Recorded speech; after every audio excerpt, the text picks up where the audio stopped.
2022. Please rise for the Pledge of Allegiance.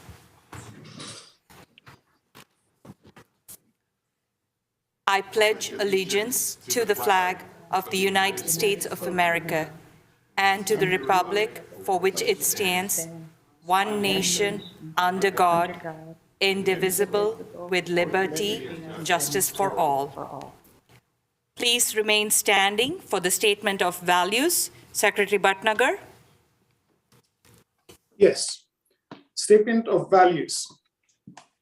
As we gather, we humbly seek blessings upon this meeting. May we act with strength, courage, and will to perform our obligations and duties to our people with justice to all.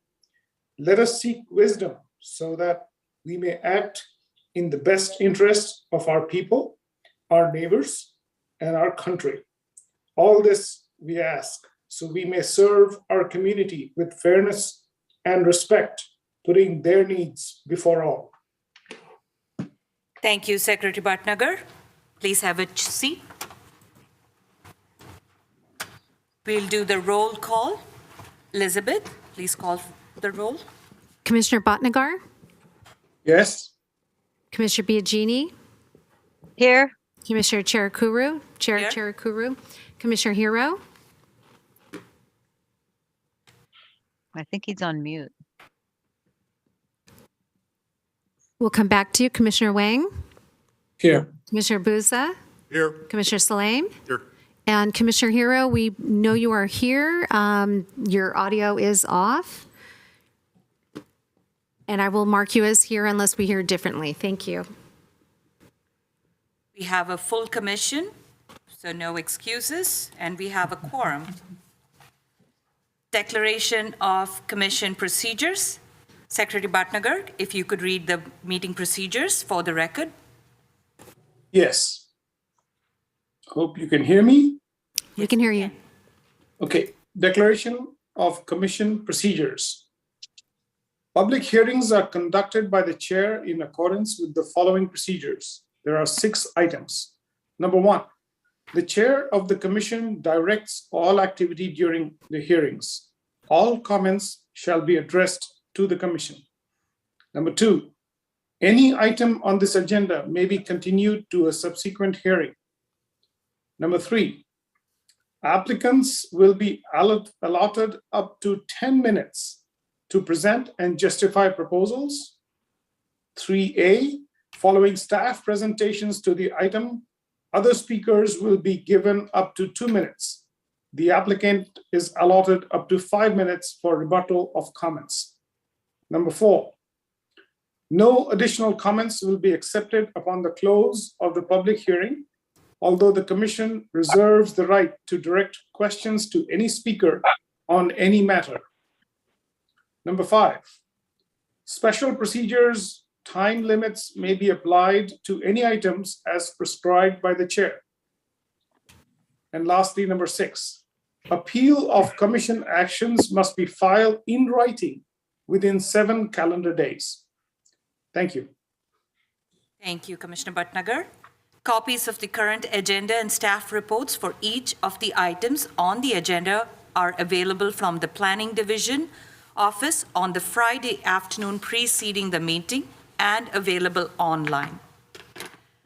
Continuances and exceptions. This part of the meeting allows for applicants, members of the public, or other interested parties to request an item to be 1, continued without hearing, 2, withdrawn, or 3, taken out of order. Are there any requests from applicants, public, or the commission for a continuance or exception for any of the items on tonight's agenda? We have no requests. Seeing no requests, we will move to the consent calendar. There is one there's one consent calendar item. Go ahead, Commissioner Bhatnagar. Yes, thank you. The consent calendar consists of one single item at this meeting. This is item 1A, the Planning Commission meeting minutes of October 26th, 2022 meeting. Go ahead and please read the item. Oh, that The, Planning Commission meeting minutes. That's it. Got it. Do we have a motion? Yes, I'd like to make a motion to approve the Planning Commission meetings from October 26, 2022. I see Commissioner Biagini's hand up. You're on mute, Commissioner. Okay, there we go. Let me say this first. I want to thank my colleagues for their care and patience during my recovery, but I'm back on Zoom now at least, and I was able to catch up and watch the entire meeting that we last had. So from my understanding, unless Xander tells me differently, I am therefore able to vote on the minutes, and as such, I'd like to second the motion. Thank you. We have Commissioner Harrow's hand up. Commissioner Harrow? Yeah, first off, I'd like to say that I'm present at tonight's meeting for the record. Secondly, I was not present at the previous meeting, so I will be abstaining from voting to approve the minutes. Appreciate your clarification. Thank you again. And also, just for the record, I'm on my cell phone because I'm having Zoom difficulties with my audio. So I will be participating via cell phone. Got it. Thank With you. no video. Got it. You're not on video. Got it. Thank you. Sorry for interrupting. Thank- So we have a motion and a second, and we have Commissioner Biagini voting and Commissioner Harrow abstaining. Commissioner Bhatnagar, yes, Commissioner Biagini, Yes, Chair Kuru, Yes? Commissioner Wang, Yes. one moment, please. Commissioner Buza, Yes. Commissioner Salame. Yes. Thank you. The motion passes. And thank you to staff for a very thorough minutes document. Always appreciate the capture, especially when it's a long discussion. Thank you. We move to the next order of the Before you- evening. I don't, I You have see. to look to the left, too. God. Okay. So I was just had a suggestion for Commissioner Harrow to watch the meeting via the YouTube, and then the audio, he'll be in the meeting, but he can at least watch the meeting on the live stream. I'm currently in the meeting, Lance, and I can see everything Okay. on my Good. screen. I just can't project my video. Okay. Thank you. Thank you for the suggestion, and I will look to the right and left now. Okay. Moving to the next order today, public presentations. This is an opportunity for members of the public that would like to address the commission on any item not on today's agenda. No action will be taken, but the commission has very limited ability to discuss and may be referred to another agenda for discussion. Staff, do we have any members either online? No, we do not. Seeing none, we move to the public hearing. We have 3 items on public hearing. Item 2, action on architectural review significant property alteration permit and a variance request and a Class 3 CEQA categorical exemption to convert an existing detached 2-story structure into an accessory dwelling unit and garage at 1184 Washington Street. Staff, do we have presentation? Thank you, Madam Chair. Good evening. Good evening, Commissioners. My name is Nimisha Agrawal, and I am the project manager for this project. And I'm sharing my screen. Can you see my screen now? Yes. Thank you. All right. So the request before you is for an architectural review, significant property alteration permit, a variance, and a Class 3 CEQA categorical exemption to convert an existing detached two-story structure into an accessory dwelling unit and a garage at 1184 Washington Street. Here is the site. It is located on the west side of Washington Street between Fremont Street and Benton Street. The general plan designation is very low density residential. The zoning is single family residential R1-6L. The site is about a little over 10,000 square foot, and it is currently occupied with a two-story single family residence. It's about 2,300 square feet and a 3-bedroom and 2-bathroom. It is on the historical resource inventory of the city. Behind the main house is also located an approximately 1,800 square foot two-story accessory structure referred to as barn that has a 2-car garage, and it is located behind the main house. Here is a street view of the house. Here is the site plan. This is Washington Street here, the main house. And then this is the accessory structure located to the rear. It's 3 feet from the side, from the south side, and also and 5 feet from the rear. The site also, the house also has a pool and other accessories located. And there is also another 400 square foot accessory structure to the side.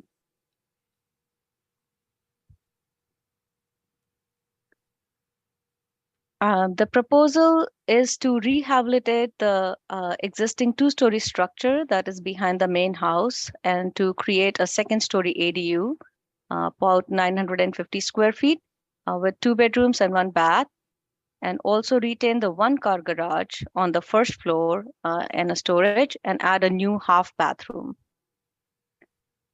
The project would include primarily interior changes. There is no addition proposed to the existing structure. Exterior changes would include addition of windows, skylights, and doors.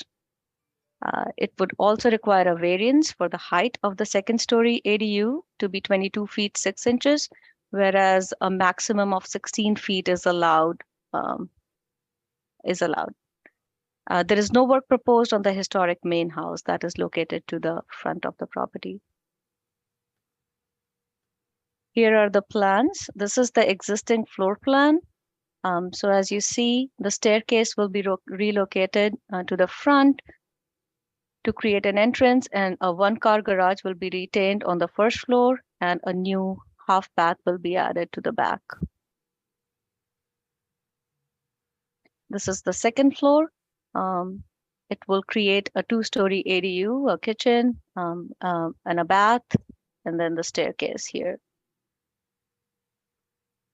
We're going to look at the elevations. So this is the front elevation. You see that there are some windows added for it to function as an accessory dwelling unit, and then a door added for the access to through the stairs.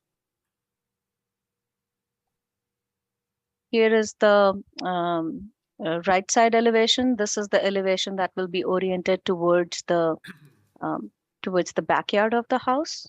So it does add 2 large windows for the accessory dwelling unit. And then this is the elevation to the left, which is oriented towards the neighbor's side. And as you see, there is no windows added on the 2nd floor to preserve the privacy of the neighbors. Here is the rear elevation.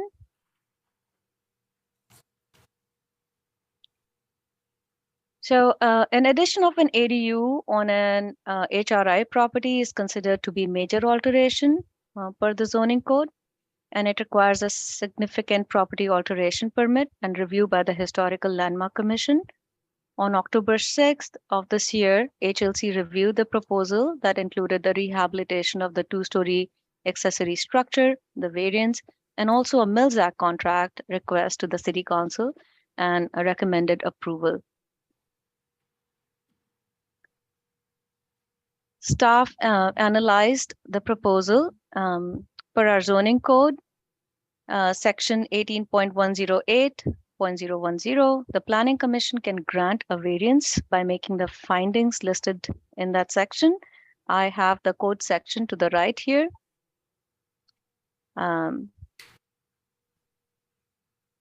So for the staff analysis, we think that the proposal does have an unusual condition in that it is trying to rehabilitate the existing permitted structure in its current location and size. It is necessary for the preservation and enjoyment of the substantial property rights of the petitioner in that it is allowing an accessory dwelling unit and a garage to the rear of the property while it is preserving the historical integrity of the HRI property. There is no adverse impact on the health, safety, and peace, comfort, or general welfare in that it's reusing the existing structure in a manner to be compatible with the main house and be respectful of the neighbor's privacy. It also conforms to the zoning code in that we think that a strict application of the R1-6L standards would cause unnecessary hardship and prohibit the rehabilitation of the existing historic structure on the site.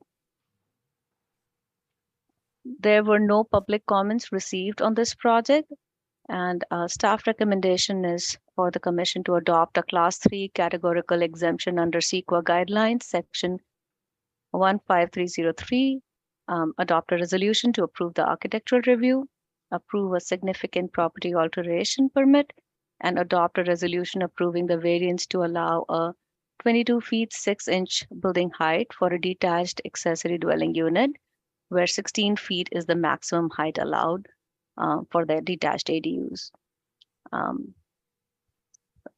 For the property located at 1184 Washington Street, subject to conditions of approval. This concludes the staff presentation. The applicant is here and staff is here to answer any questions that you may have. Thank you. Thank you, Nimisha. Commissioners, do we have any questions for staff? Commissioner Lance? So my question is simple. It's what is the height of the adjacent structure, which appears to be apartments behind the barn?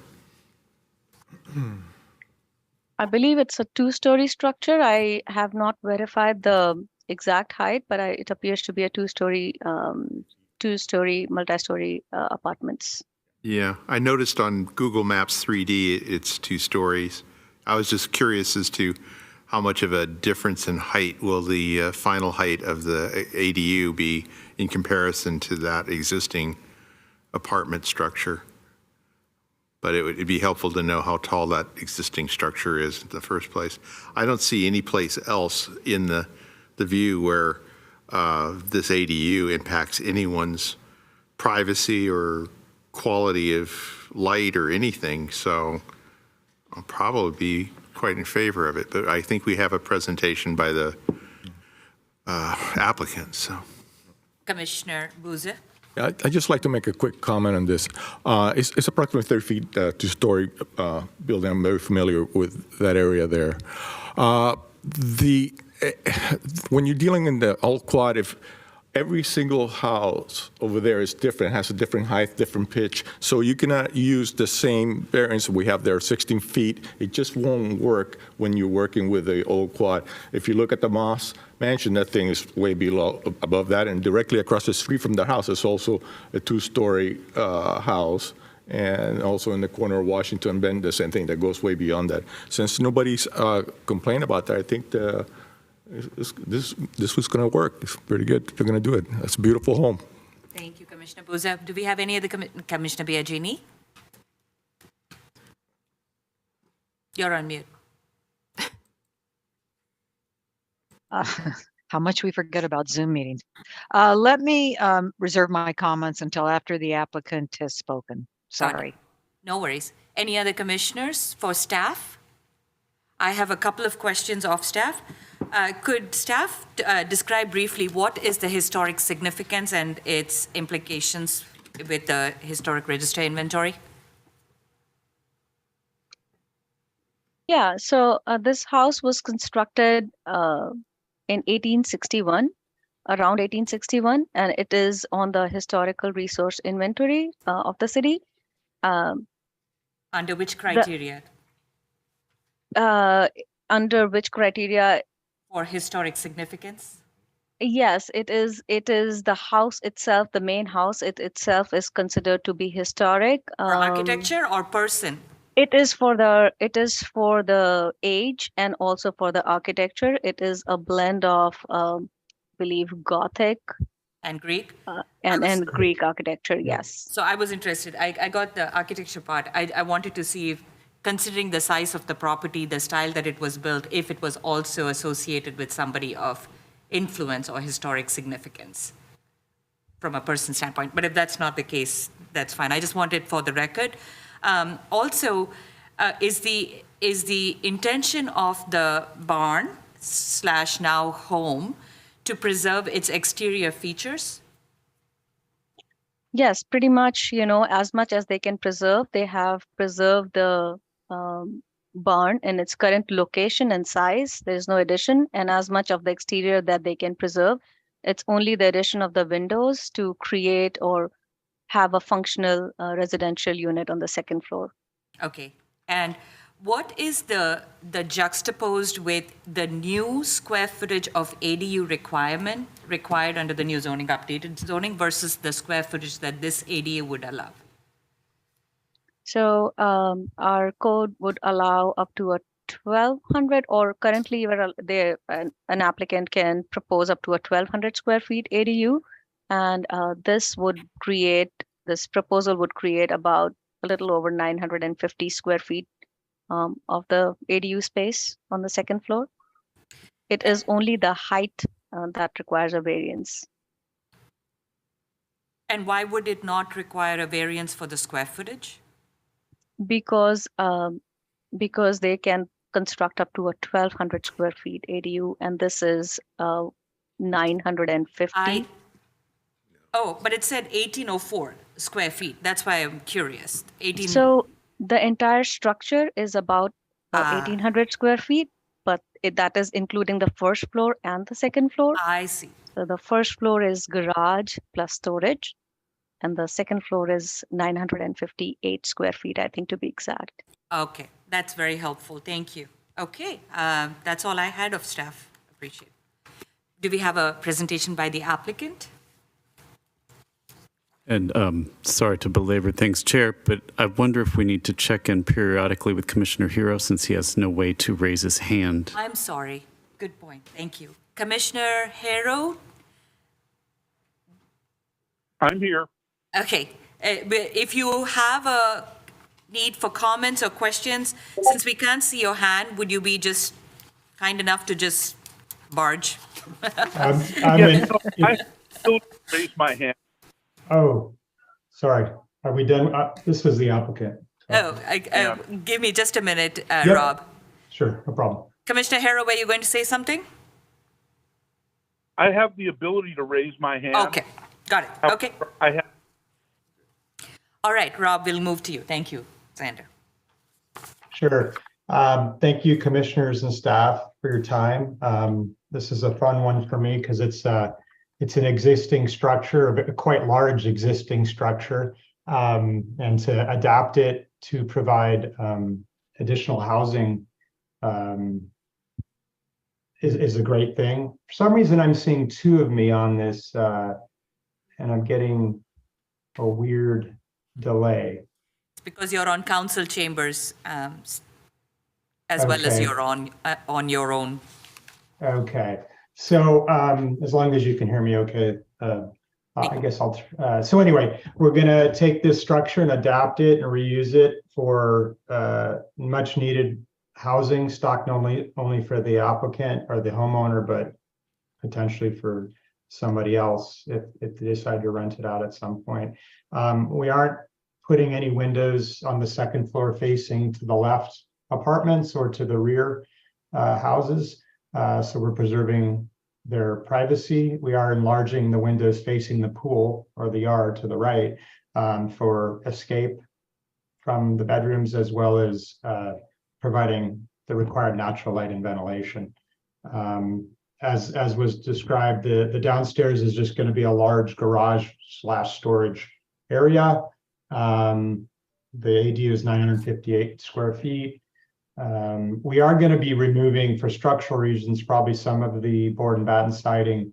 And as we're jostling windows around on the front, we're probably going to remove all of it, put some plywood and some earthquake resistance, then put it back, or at least what's salvageable.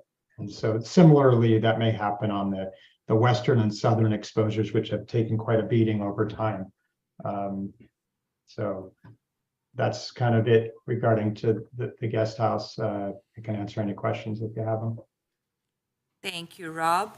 I'll open it for commissioners. Commissioner Biagini? You're on mute. There we go. Let me just say this. I want to congratulate the applicant, Rob.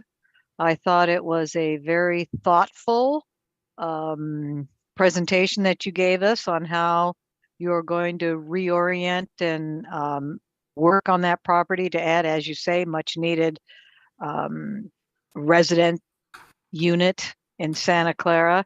And staff, with respect to your analysis, I don't know that I could have said it any better. I mean, I'm actually trying to think of something that I would have improved on, and I can't. But I would add, I think you covered under your analysis on the slideshow quite well. I would just add that knowing that the Historic Landmark Commission did approve what the architect has done means a lot to me, like Priya being formerly on the Historic Landmark Commission. So I can't see any reason not to grant what the applicant is asking for. And I just want to congratulate you on what, to me, looks like a job very well done. That's all.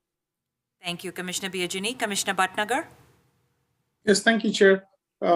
Quick question regarding the requirement for a variance on the height. Is that have you looked at all possibilities, and you do require a 6 feet variance to be allocated? Meaning, could you lower the height of the garage and live within the existing variance, or not as much of a variance?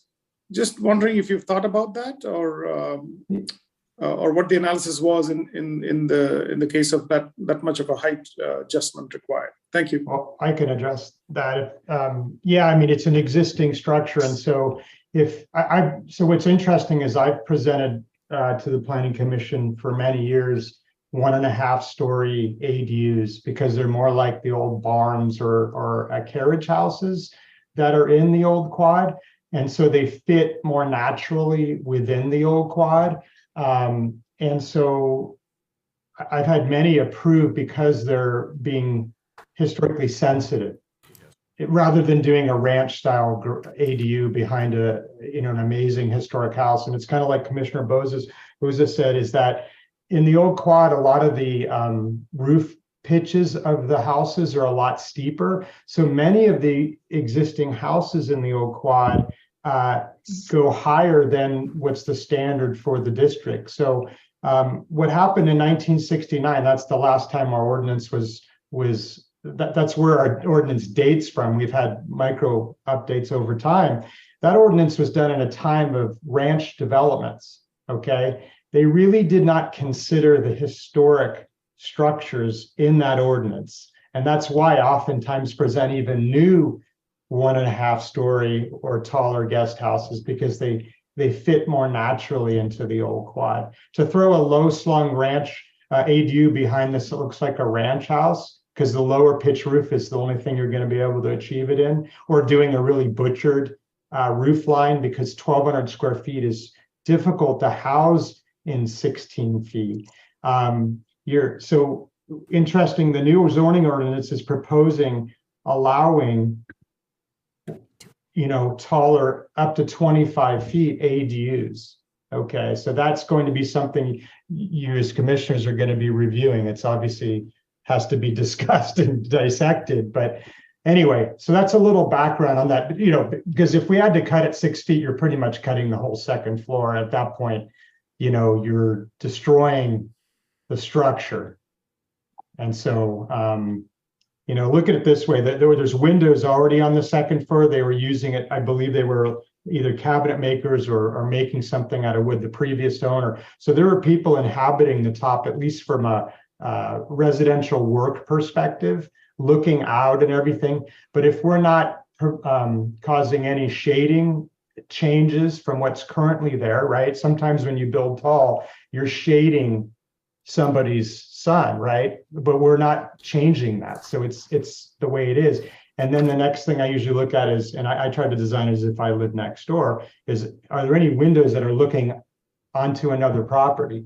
Which we're not changing that because there's already windows. We're just widening them for code reasons. So I probably, hopefully that explanation helps, at least in terms of perspective on the why.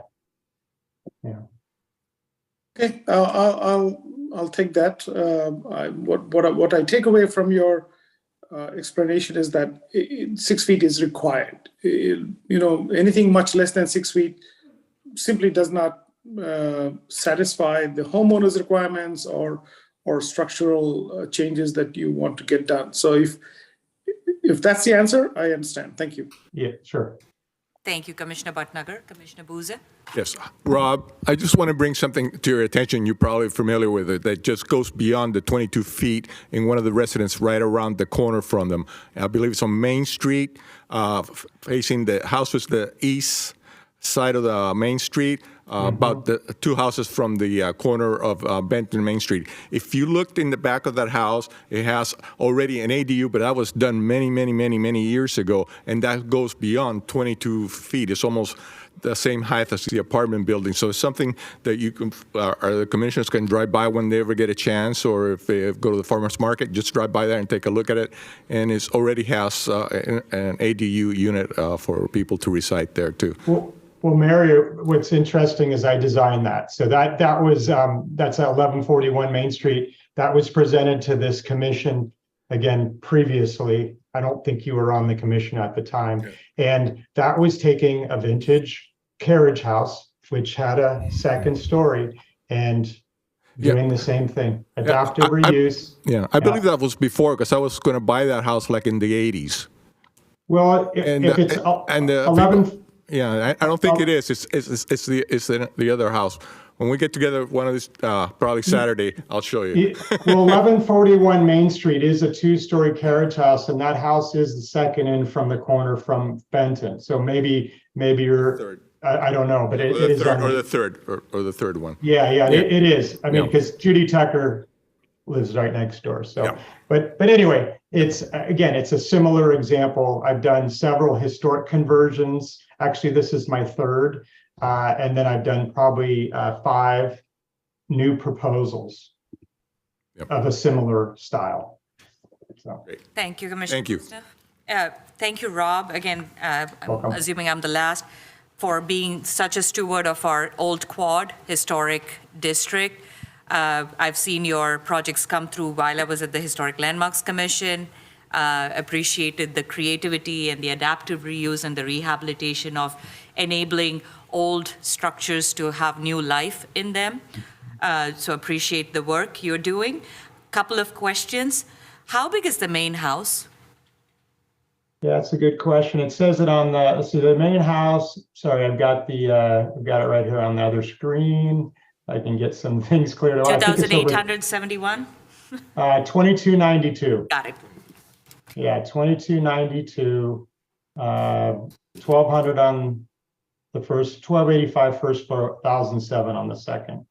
And got it. Yeah. And I saw it, and I looked at the listing before it went on sale. It's got a lot of features that allude to its historic significance. I hope the new tenants, owners appreciate what they have. So my second question is leading to that. Is this going to get a Mills Act contract?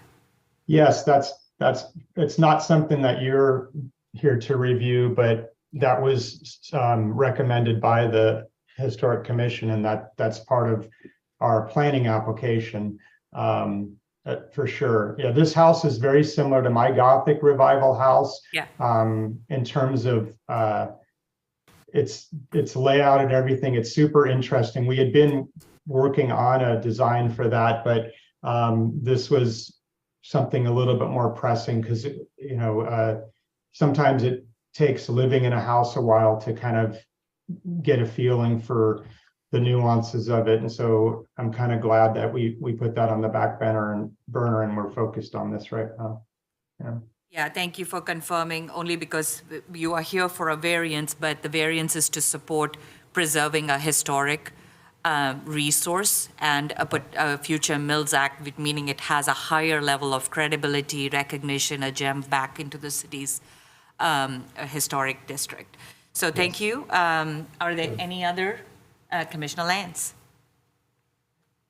Yeah, I was going to note that I'm an advocate of maintaining the architectural volume over the fact of the height limitation. It's important that in this community, pitches of the roof, siding, the generic look should be consistent, and we should be less concerned about exact height numbers so we can be more understanding of the community itself. That's all. Thank you. Thank you. I know we have finished with the applicant's presentation.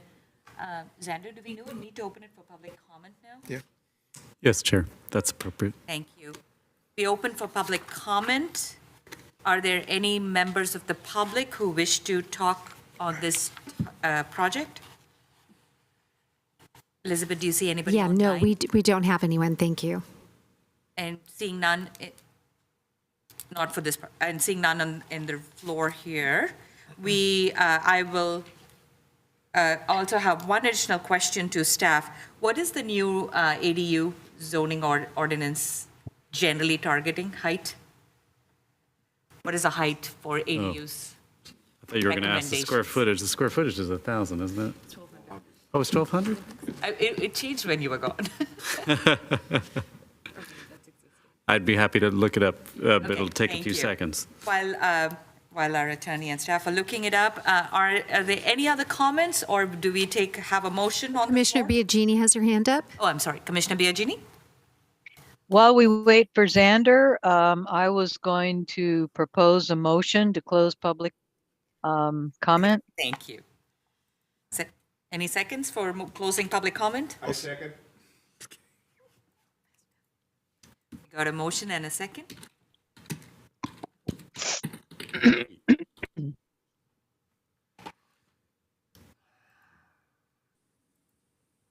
Commissioner Bhatnagar, Yes. Commissioner Biagini, Yes. Chair Kuru, Yes. Commissioner Hero, Yes. Commissioner Wang, Yes. Commissioner Buza. Yes. Thank you. The motion passes. Thank you. So we go back to the motion for the project approval, unless staff has any other comments. It's okay. We're still looking for it, and I would request that you do 3 separate motions. Okay. So I'm asked to do 3 separate motions for this project. I'm going to try to separate. Yes, there's a new Brown Act requirement requiring us to put categorical exemptions on the agenda itself, which is why you see spelled out the categorical exemption. That being said, it is baked into the first resolution, the architectural approval. So you don't need to take any specific action on the CEQA. If you approve the architecture, you'll be approving the categorical exemption. So the 3 actions are the architectural approval, the SPA permit, and the variance. Got it? Do I have a motion by commissioners? For the first one, which I'll is move the to- action on an architect, sorry. go I'll ahead. move to approve the action on the architectural review. And the SPA permit and the variance request. Yes. That's a, Oh, wait, that's I part believe of the this is other. we just got to for do the- 3 separate motions? Yeah. Right. Yes. This So is just variance for is the separate. architectural review, I believe. I second Lance's motion. Thank you.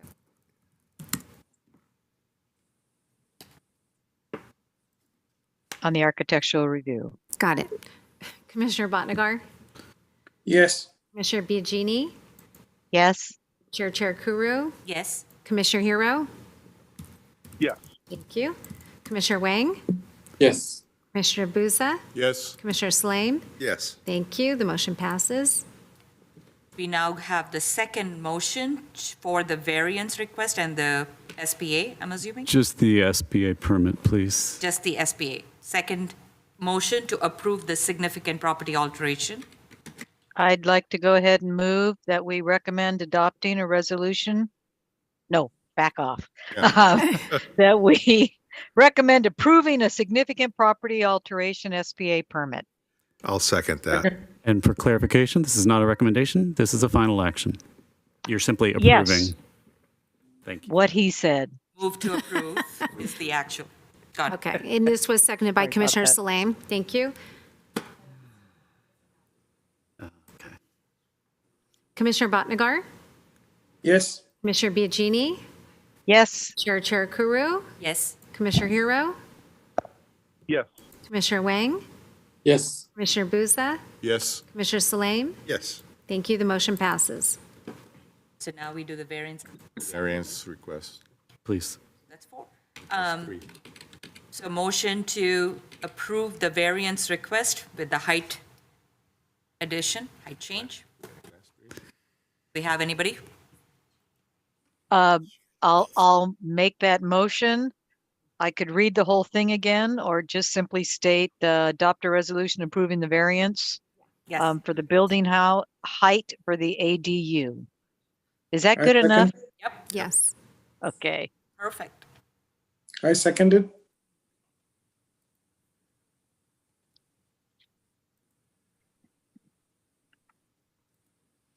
Commissioner Bhatnagar, Yes. Commissioner Biagini, Yes. Chair Kuru, Yes. Commissioner Hero, Yes. Commissioner Wang, Yes. Commissioner Buza, Yes. Commissioner Salame. Yes. Thank you. And now for the last one, to adopt the CEQA exemption. No, I'm sorry. You've already done that. That we was did part that. of the Great. architectural Want the review. freebie going there. If you were on the edge of your seat waiting to know what the answer to your question was, Yes. I actually, Ms. Xavier found it before I did, so she should do the honors. Thank you, Chair.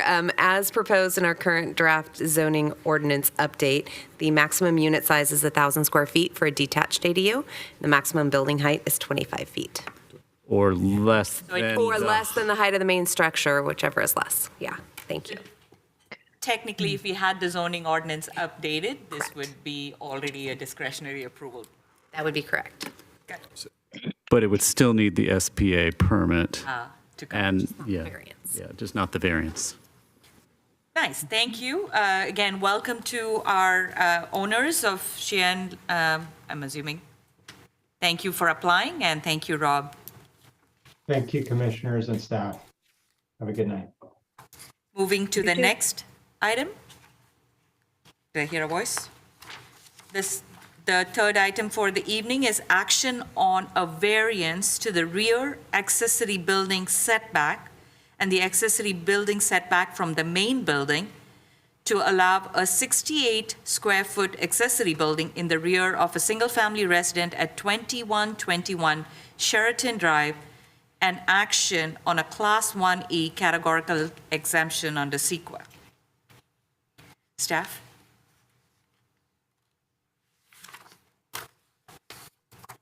Staff? He's on mute. Oh, Daniel, you're on mute.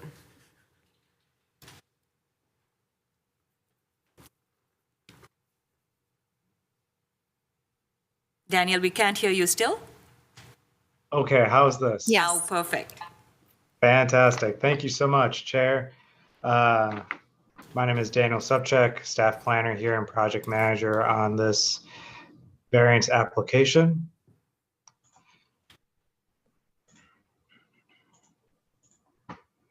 The variance in front of us today is for 2121 Sheridan Drive.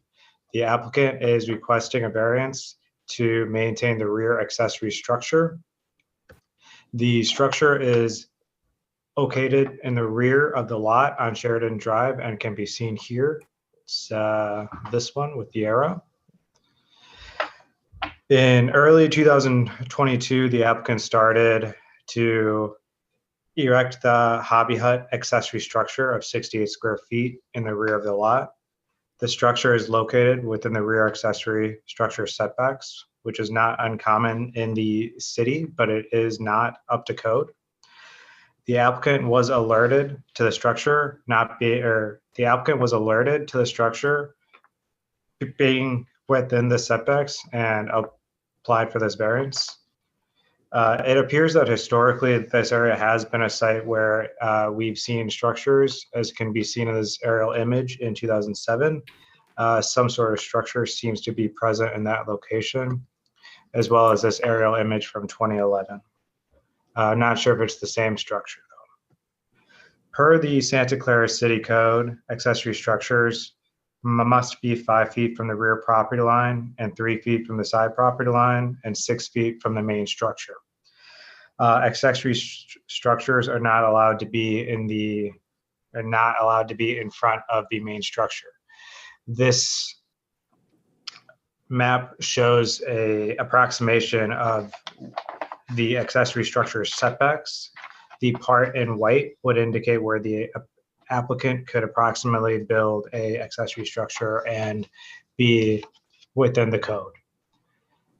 And here's that same map, but with the aerial image overlaid. The map here and the map here are both approximations.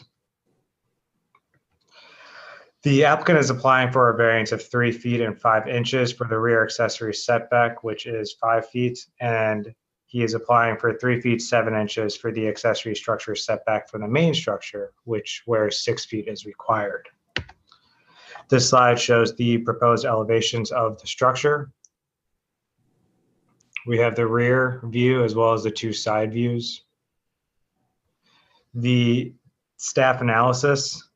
Other city departments have reviewed the proposed structure and their comments can be seen here and are attached to the agenda. Please note that a structure would not require a permit if it was any structure under 120 square feet does not typically receive a permit. And further staff analysis, the trapezoid-shaped lot meets the city code requirements except for the rear lot width. The rear portion of the lot is 44 feet wide and the code requires 60 feet of width. The shape, size, and dimensions of the lot are not unusual for the city. The placement of the structure, while not according to code, is not unusual in the city as well. Here are the zoning code variance findings that are in our code. And finally, the recommendation, the planning department cannot find that the project meets the required findings for approval. Therefore, the department must recommend that the structure not be approved. Thank you so much. And I'm here for any other questions, and the applicant is here as well. Thank you, staff, commissioners. Commissioner Boozer. Yeah, I got a quick question here. So if you don't need a permit for something that's 60, below 120 feet, and this is approximately 60 square feet, correct? Mm-hmm.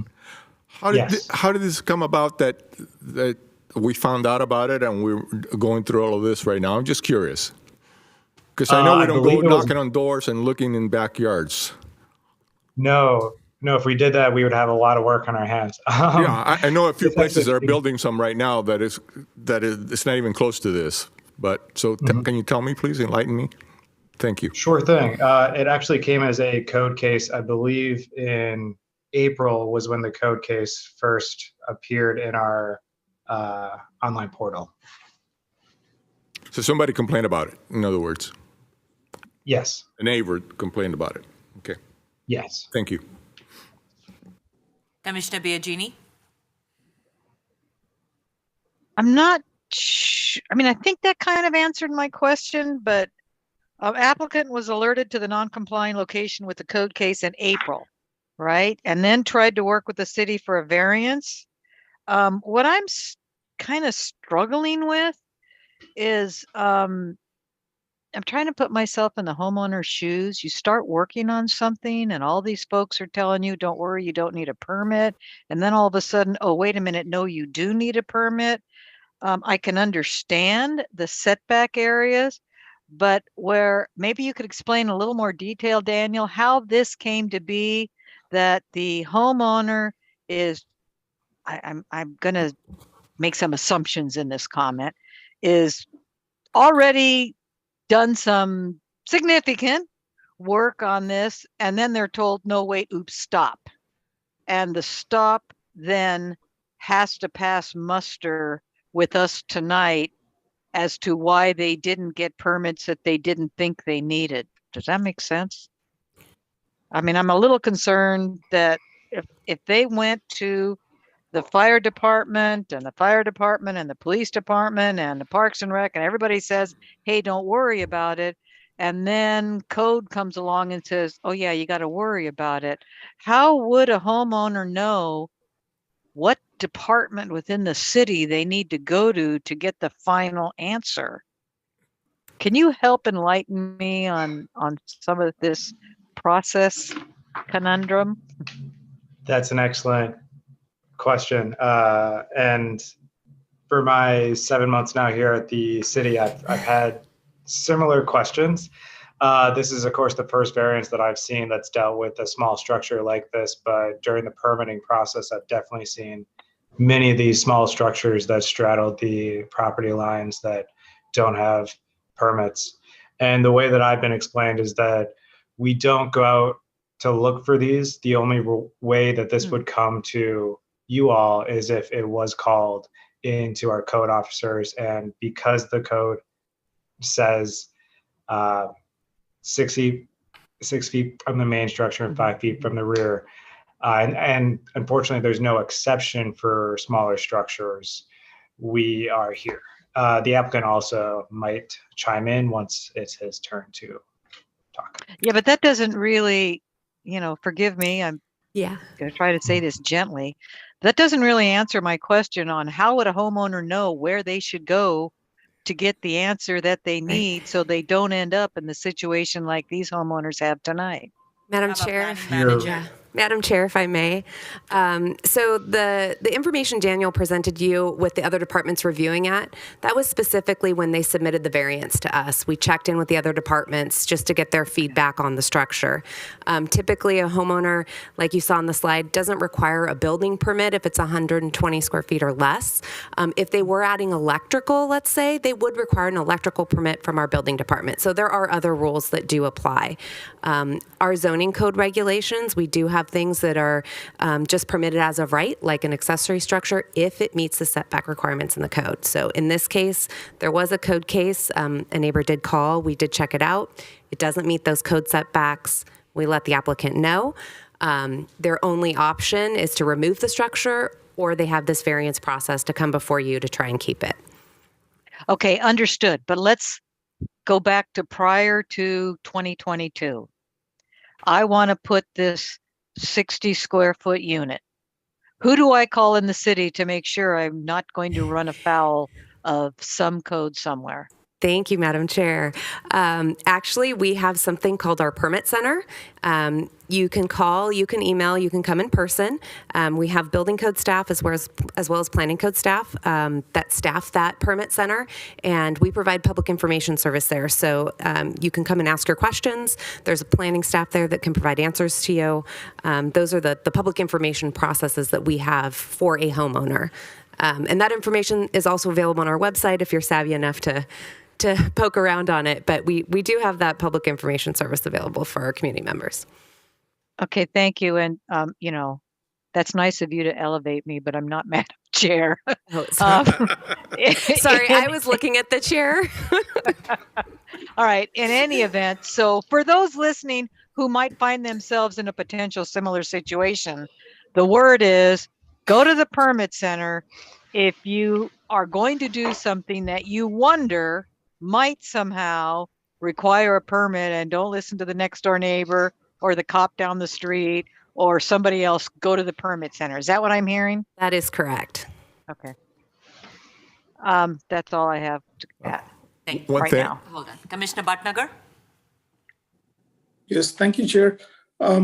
So tonight's meeting is interesting in that sense, right? We've just approved a significant variance, in my opinion, in a very historical district of a historical property. And we find that this homeowner, and we'll hear from the homeowner side. I've looked at their presentation already. So it seems to me that they have a very well thought out process why this is the place that they can use. I'm a little perplexed that, yes, they are violating some setbacks, but it seems to me that this is a reasonable case for a variance.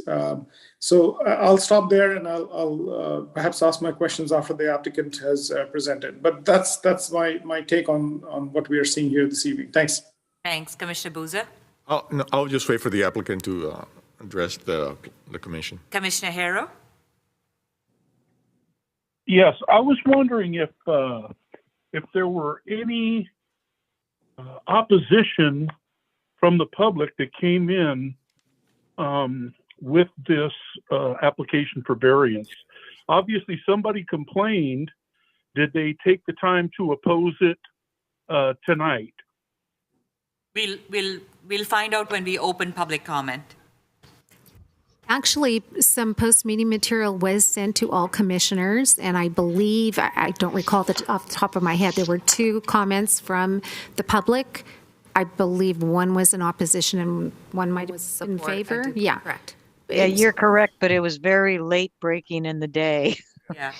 We'll read it to the record during our public comment time. Commissioner Lance, did you have a question to staff? Yeah, I was curious as to how far above the legal height limit of the fence is that structure currently? Also, could it, no, I got to wait until after the presentation to ask the second question. I'm just curious how high above the fence line is that structure visible? Right. So from the view that I've seen, the fence looks to be about 6 feet, and then the lattice would add an additional 1 foot. And if you don't mind, I'll just share my screen one more time. And it appears that the entire structure would be 7 feet plus 1. About 8.5 feet tall, so maybe about 1.5 feet to 2 feet above the fence.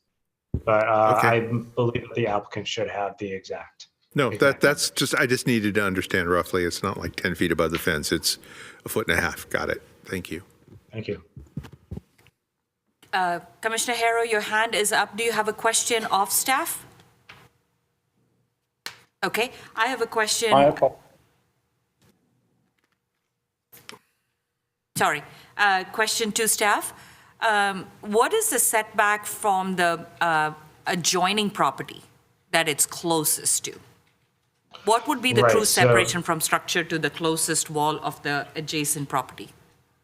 Right. So that setback is required to be 3 feet, and this structure is 4 feet 3 inches from the side line. So it would be approximately 4.5 feet, wall to wall? Yes. Wall to wall? Wall of the fence. Yeah. Wall to wall of the adjoining property. Oh, I'm so sorry. I'm trying to look at the fire separation. Sure. So it's 4 feet 3 inches from the adjoining property line. Is that? Could you answer. come down? 4 feet 3 inches to the property line. I'm asking to the Yes. property itself. Do we know what the setback of the neighbor house is, so we can look at the true fire separation? Sure. I don't know if I can answer that. Maybe Leslie has, I'm sorry, the planning manager might be able to speak on that a bit more. So if you can see from the aerial, the The structure is adjacent to the other single family's rear yard. So typically a rear yard to the house is 20 feet per setback requirements. I don't know how old the aerial is, but I don't know if they have any other accessory structures in their rear yard currently. Got it. Okay, that's very helpful context to see the separation. And of course, a fire has cleared it and building permit has cleared it. Just wanted to make sure that I understood. Thank you. We now open to the public comment section. We have Nancy, go ahead. Applicant. Sorry. Commissioner Biagini. Yeah, one other question to Daniel. Daniel, are there other, I'm assuming you looked, are there other homes in the area that are similarly situated where a variance has been granted? So when I did the research, I didn't see any other projects that have gone through planning, has gone through you all, but as we can see, there are several other sheds that are kind of within that area that would technically require your approval to remain where they are. So in other words, there's others that, well, for lack of a better way of putting it, others have gotten away with it. I don't know how else to put it. I see you nodding, yes, others have gotten away with it. And from that aerial, it doesn't look like one or two. Am I correct? Yes. Oh, boy. Okay, thank you. Commissioner Lance. Okay, so now I have a comment. I'm getting the strong impression that a disgruntled neighbor has weaponized the city into a vendetta against someone's shack. So I'm very disappointed that that's the approach that was taken rather than working with the owner to meet a compromise. Thank you. Thank you. We'll open for public comment. Applicant first. Sorry, applicant. But what the chair said is accurate. The applicant is part of the public comment, is just the first. Yes. If the applicant could raise their name or raise their hand on Zoom so I can thank you. Thank you. If you have the applicant, please turn your mic on. I see a hand up, and I'm assuming that's the applicant, Jim Horner. Yes. You are recognized. Please unmute yourself. And you have 10 minutes. Go ahead. Thank you so much. Let me share my screen. Can you see my screen? Yes. Yes. Thank you. I appreciate the time. I am not a professional architect, so I'm not going to be as polished as the previous person, but I am the homeowner. So just a quick introduction. My wife and I married in 1990, lived in the Bay Area since 1989, and we purchased this property in 1992. So we have 30 plus years as Santa Clara residents. We're both electrical engineers. I'm a senior manager. She's a director of product marketing. We are both active in the volunteer community, and we have one son who's currently away at school. I have a lot of hobbies. They involve building things. I enjoy building and designing radio control model airplanes, plastic models. I'm an electrical engineer, so I do home electronics projects, home automation, that sort of stuff. I enjoy this sort of stuff. I use my 3D printer. I like to make stuff, tinker and putter around. I'm a geek, basically. So I enjoy this sort of thing. I have hobbies. The problem is that my hobbies require a dedicated space. It can take weeks to months to build a radio control model.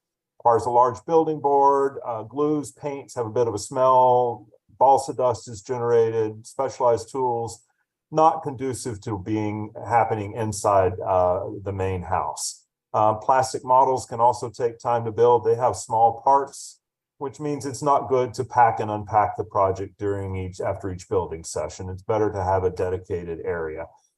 Similar statements about the electronics projects, and for 3D printing, the 3D printer has to exist somewhere. For a time, it was on top of my dryer in my garage, which is not the best place for it. My existing house has 3 bedrooms, a master bedroom, a guest bedroom, and our son's bedroom. It's got a family room, living dining room area, and kitchen. point that I'm trying to make here is there's really no place inside my house for long-term project work. I can do temporary setup and take down on the kitchen table, but that's not a really great solution because it's as I said, it needs a dedicated space for my hobbies. One question is, what about the garage? And the garage is actually a fine solution, or used to be. It's where I used to do my hobbies. There was a dedicated space, tool storage. It wasn't inside the main house. It was a good solution for many years. The organization of the garage used to be where the door to the kitchen was here, and apologize, this is PowerPoint rough drawings, but the door used to be roughly here. The washer and dryer used to be here, and the workbench area was over here. It worked fine for a number of years. We decided to upgrade our house and remodel the kitchen. We extended the kitchen wall to be flush with the outside wall of the garage and our family room. And so with that remodeling, things changed. The door moved from roughly where the tool shed is to where you see it here, leaving no room for where the washer and dryer used to be. The washer and dryer had to move here, occupying the space that the workbench used to be. So now there's no room in the garage for a dedicated workspace. We park our cars in the garage. There's very little room on the side.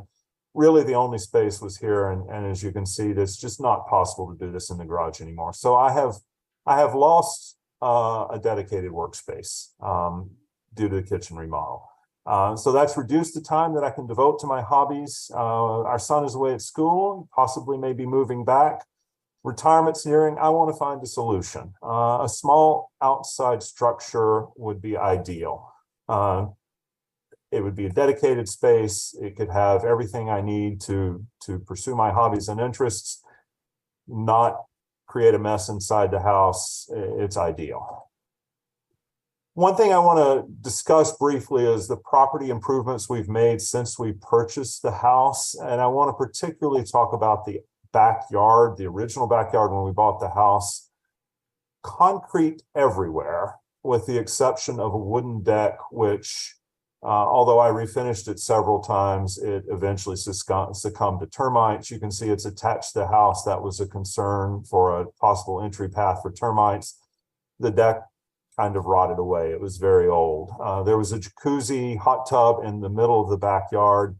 A couple of other things to point. When we bought the house, the fence behind us was a very short fence. We did replace it with the agreement of the neighbor who lived there at the time. That person has since, I believe, passed away, and new neighbors are there. But you know, we did have a short fence there. There were a lot of trees in their backyard. What's not visible is around the corner here in the area that I'm proposing for the structure. There was a metal garden shed that existed when we bought the house and was there for about 10 years or so until we re-landscaped. It was right up against the back fence and right up against the side fence. So from our perspective, it seemed like sheds were okay to have back there. Improvements we've made. We completely changed the look and feel of our backyard. I tore up the deck, dug up the pilings, replaced it with a patio, put in artificial turf, grass in both the backyard and the front yard. No water. So in trying to be conscious of the water situation we have in California, it's artificial turf, quite expensive to put that in. We expanded our kitchen, put in new windows, new roof, new pipes. So we've maintained our house, I think, quite well in the 30 years that we've had it, and have continued to improve it, I think, in terms of property value and the look of it in the neighborhood. So the question is where to locate the structure. And Daniel has already talked about this some. It's not possible to put in the front yard. And it wouldn't make sense anyway. From an aesthetic standpoint, having a small little shed just somewhere in the front yard is not a good thing. There is a carport. It's an open-sided carport. I did consider actually walling this in, but then we would have lost the carport. And the carport was actually one of the reasons we bought this house. We only have 2 cars at this point, but when my son was here, he would park his car partially under the carport. So we would like to keep the carport. In addition to that, the driveway under the carport is slanted, and it would require significant work to level that to make it a structure. The backyard, well, we could, another possibility is right behind the carport, we could have put a structure, but then that would have blocked the windows that are in the 2 bathrooms, the master bath and the other bathroom here. It would have blocked access to the gate to the backyard if we put a structure here behind the carport. So really didn't like that idea. We did a lot of work to improve the look of our backyard. We got rid of that deck. We put in, as I said, the artificial turf. We landscaped the flower beds, maintained, a nice environment back there. So that doesn't work. As I said, when we bought the house back here where the hobby hut is indicated, I just want to make sure people can see my mouse cursor when I move that around. I see your nod head, so great. So as I said, when we bought the house, there was a metal garden shed of a little bit smaller than this, but it was right up against there. When we re-landscaped the backyard, we moved the hot tub, which was in the middle of that deck. We put that back there, and it was there for a number of years. We had electricity extended from an electrician put in an underground conduit for the electricity for the hot tub. So there's electricity that's here. So again, I want to talk a little bit about I've already talked about this some in terms of the metal garden shed that used to be back here. The hot tub moved to this location, and basically the hot tub became unusable. It didn't look like this until I started the demolition of the hot tub in preparation for the outside dwelling, or not dwelling, the outside structure, but it was not in great shape. And so we removed this hot tub to free up this space. My argument is I believe there's really no other logical location in our property for this outside structure to exist.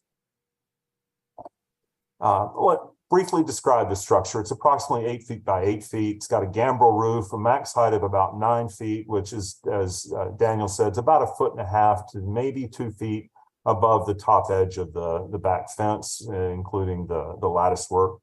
It will have 2 skylights. There's going to be an inward opening door with a glazed top half, built-in blinds.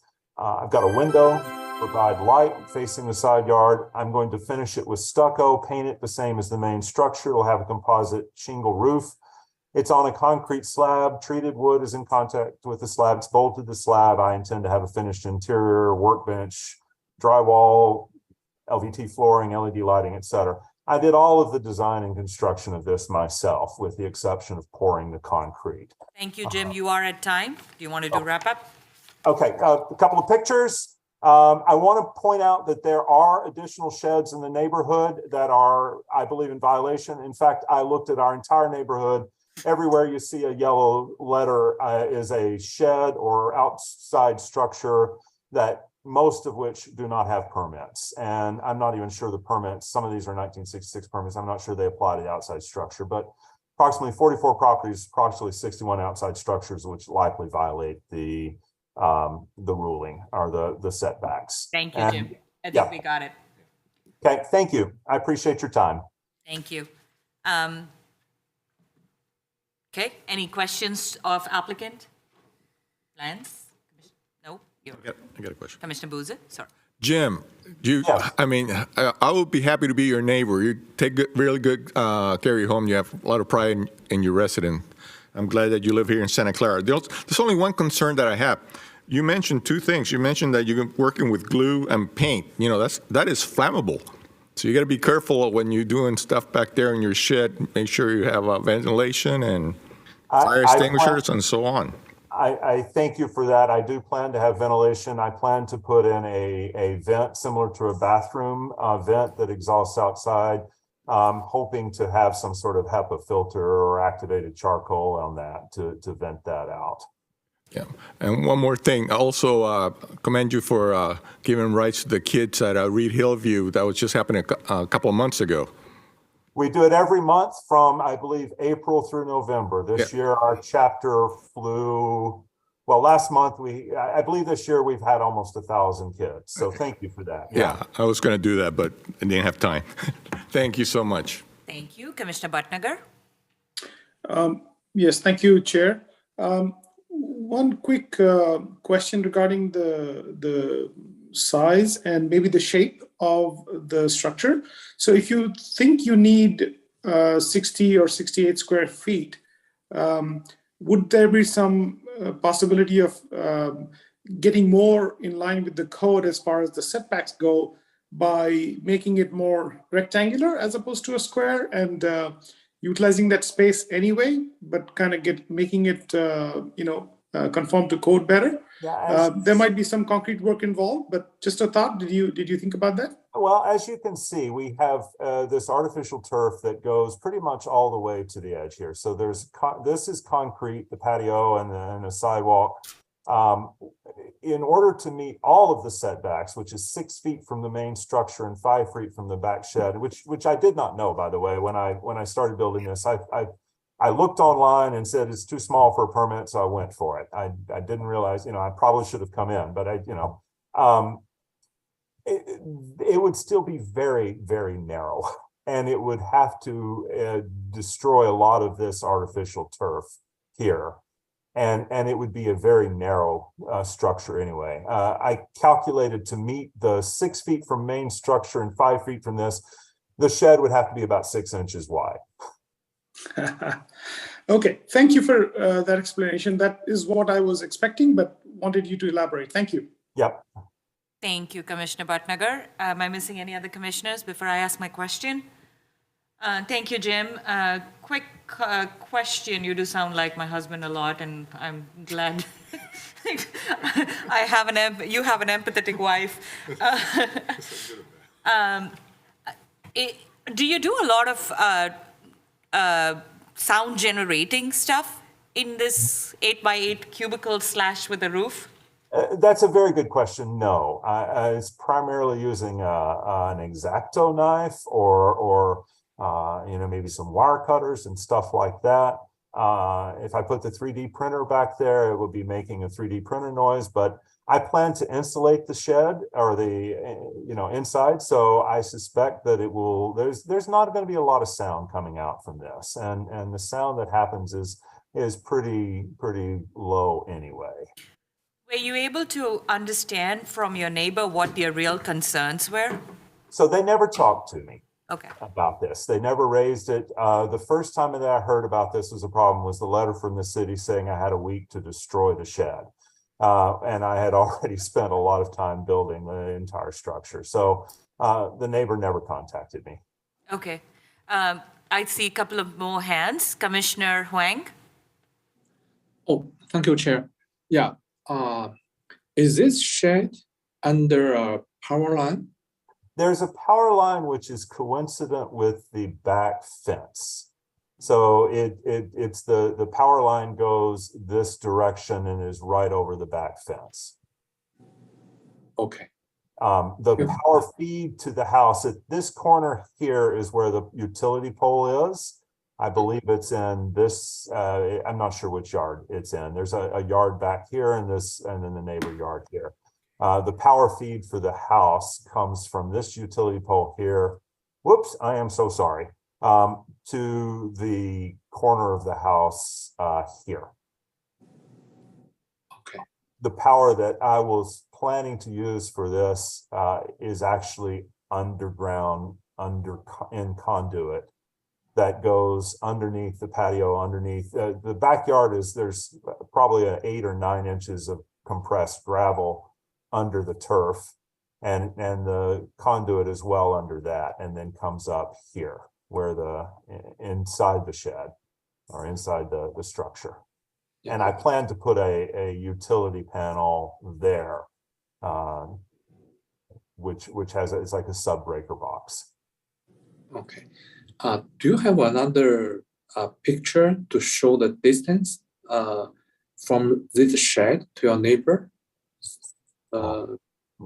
Only this here. This shows This is a Google Maps image, and it looks like it shows the shed while it was under construction and I was framing the walls.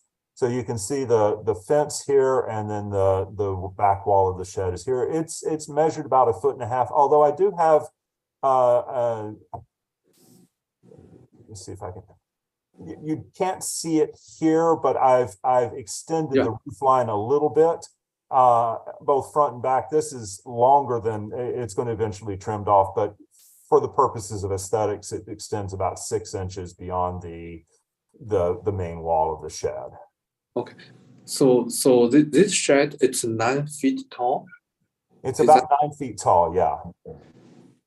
I made it as short as I could while still, not having the ceiling be bumping my head when I walked in. So the height of the door is 7 feet, so the door will just fit in there, and then it goes into the roof line. Yeah, is it possible to lower the height? Make the roof maybe a little bit more flat? I probably could. I was hoping to, I did look at the back. You can see kind of the fence line here, which kind of lines up with this. So my thought was, from the view from the neighbor, the shed is blocking their view of my house. Okay. And blocking their view into my window, my rear window. Okay, thank you. Sure. Thank you, Commissioner Huang. Commissioner Lance? Okay, so this is more of a question for staff. Is the shed position intersecting cable or phone or gas or water or electric or any utility, anything, easements, access? Is there anything about the shed that interferes with any utilities? So as far as we know, staff again, hi, sorry. So SVP said that it must be at least 8 feet from the span wires, which are well above it. This meets that, and the engineering folks just said that he must receive encroachment agreements after it's been before the final certificate of occupancy, I believe it is. So yes, he will need to speak with folks, but I believe he has until the certificate of occupancy to clear that. Excellent. Good. Thank you. That's it. Thank you. Commissioner Bhatnagar, you have your hand up. Commissioner Huang, you have your hand up. Sorry, Chair, that was by mistake. Thank you. Sorry, I lowered my hand. Okay, Thank you. Just clarifying. Am I now getting into? Public comment. Thank you. We open for public comment. Elizabeth, do we have anybody? Yes, we do have someone here to speak. I'm sorry if I say the name incorrectly, you can correct me, please. Andithrin Chatterjee. If you want to come up to...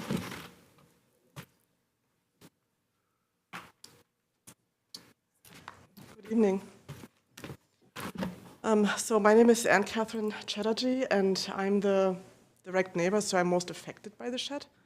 I was a little surprised when I heard hammering going on until 8:30 at night back in April, and then saw this structure, being erected, and it felt very encroached upon. So if you look on Google Maps, we have a very narrow backyard of the fence. So that's why I ended up checking, what are the regulations, and I noticed it's like, well, this is way too close to, to the code regulations, and that's why I acted on it. Because how do you tell a neighbor next door, well, it goes against regulation, you never even talked to me either, so, what am I going to do now? The only time we actually communicated was when our old fence was, fell down and we had to share the cost to put up a new one, and that was 5 years ago. So it feels very encroached upon. It's a privacy issue, honestly, because my husband is in the backyard quite a bit, making phone calls. So I kind of figure, okay, he has a lot more space on the side, so he definitely has options. And putting up a shed first and then saying, oh, now I ask for a variance is not an excuse, honestly, to, go ahead and say, well, it's going to cost me more. This is not my problem, I'm sorry. it was unneighborly to begin with, to build the shed without doing your homework first, and now we have to deal with this issue. So I'm kind of requesting not to allow the variance, and I'm hoping that we'll have the privacy and the distance that that we each can live our life comfortably and not just one side of the party. Yeah. Thank you. We have a commissioner's question, Commissioner Bose. Yes. Did you own the house at the time that they had the metal shed in the same location where this shed was being constructed? No. So you didn't live there when they had the shed? Because if you heard the applicant, he said he had a shed in there. Okay. So it's only if we're talking about 6-7 inches to be moved away from the fence. That's not going. If we say able to do that, it's not going to make that much difference. That's what I'm. Well, it's a half a foot now from my fence, quite honestly, and it feels encroached upon. So when I measured, it's not even it's less than a foot from the roof line to the fence. It's a lot less. I mean, I sent an email to the Planning Commission and I took a picture. So, but it's definitely less than a foot. So it's very encroaching, very close, and. If he has all these fire stuff there, I'm kind of concerned that it's also a fire safety issue as well. Thank you for being here, and thank you for bringing it up. And in the light of how often we had to repair those electric lines now, is it really that safe to put a structure right underneath those lines, even though the 8 feet is guaranteed? So that's always an issue. All great points. Thank you. Your time is up. Any other members of the public online? I am taking a look. And no, we don't. I'm sorry. My other neighbor is texting me saying she does not see the ability to raise her hand, but she wishes to speak as well. I don't know if Daniel, if you can help them about do we have a name for the speaker? We're looking at the attendees right now. Are you joining by a phone number? Grace Duran, and she's joined by phone, I believe. We have a phone number here ending in 0397. Is that correct? Let me check real quickly. Give me 1 second. I apologize for the delay.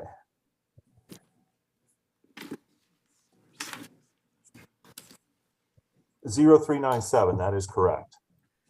Okay, we have made it so you can speak. So give us just a moment.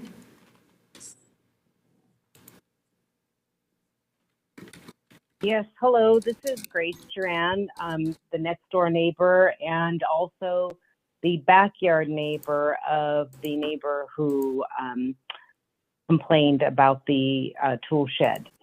My husband and I have lived in this address at 2111 Sheraton Drive since 1994 and have been neighbors with Jim and Rita, obviously, since then as well. We see the tool shed and we have no problem with it. It's basically all we're seeing is a roof. There's no windows that are actually looking at both the backyard neighbor or our yard. I have no problem with that shed at all.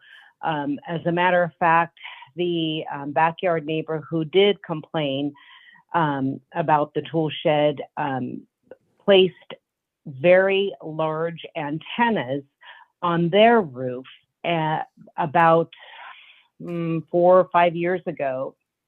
And one of them actually looks like a spaceship with a bow tied to the top. It's hideous, as well as 2 other antennas. And although I honestly dislike the view from my dining area or my patio and sliding glass door. That's all we see when we look in the backyard. It's terrible. I never complained because I didn't want to be that neighbor.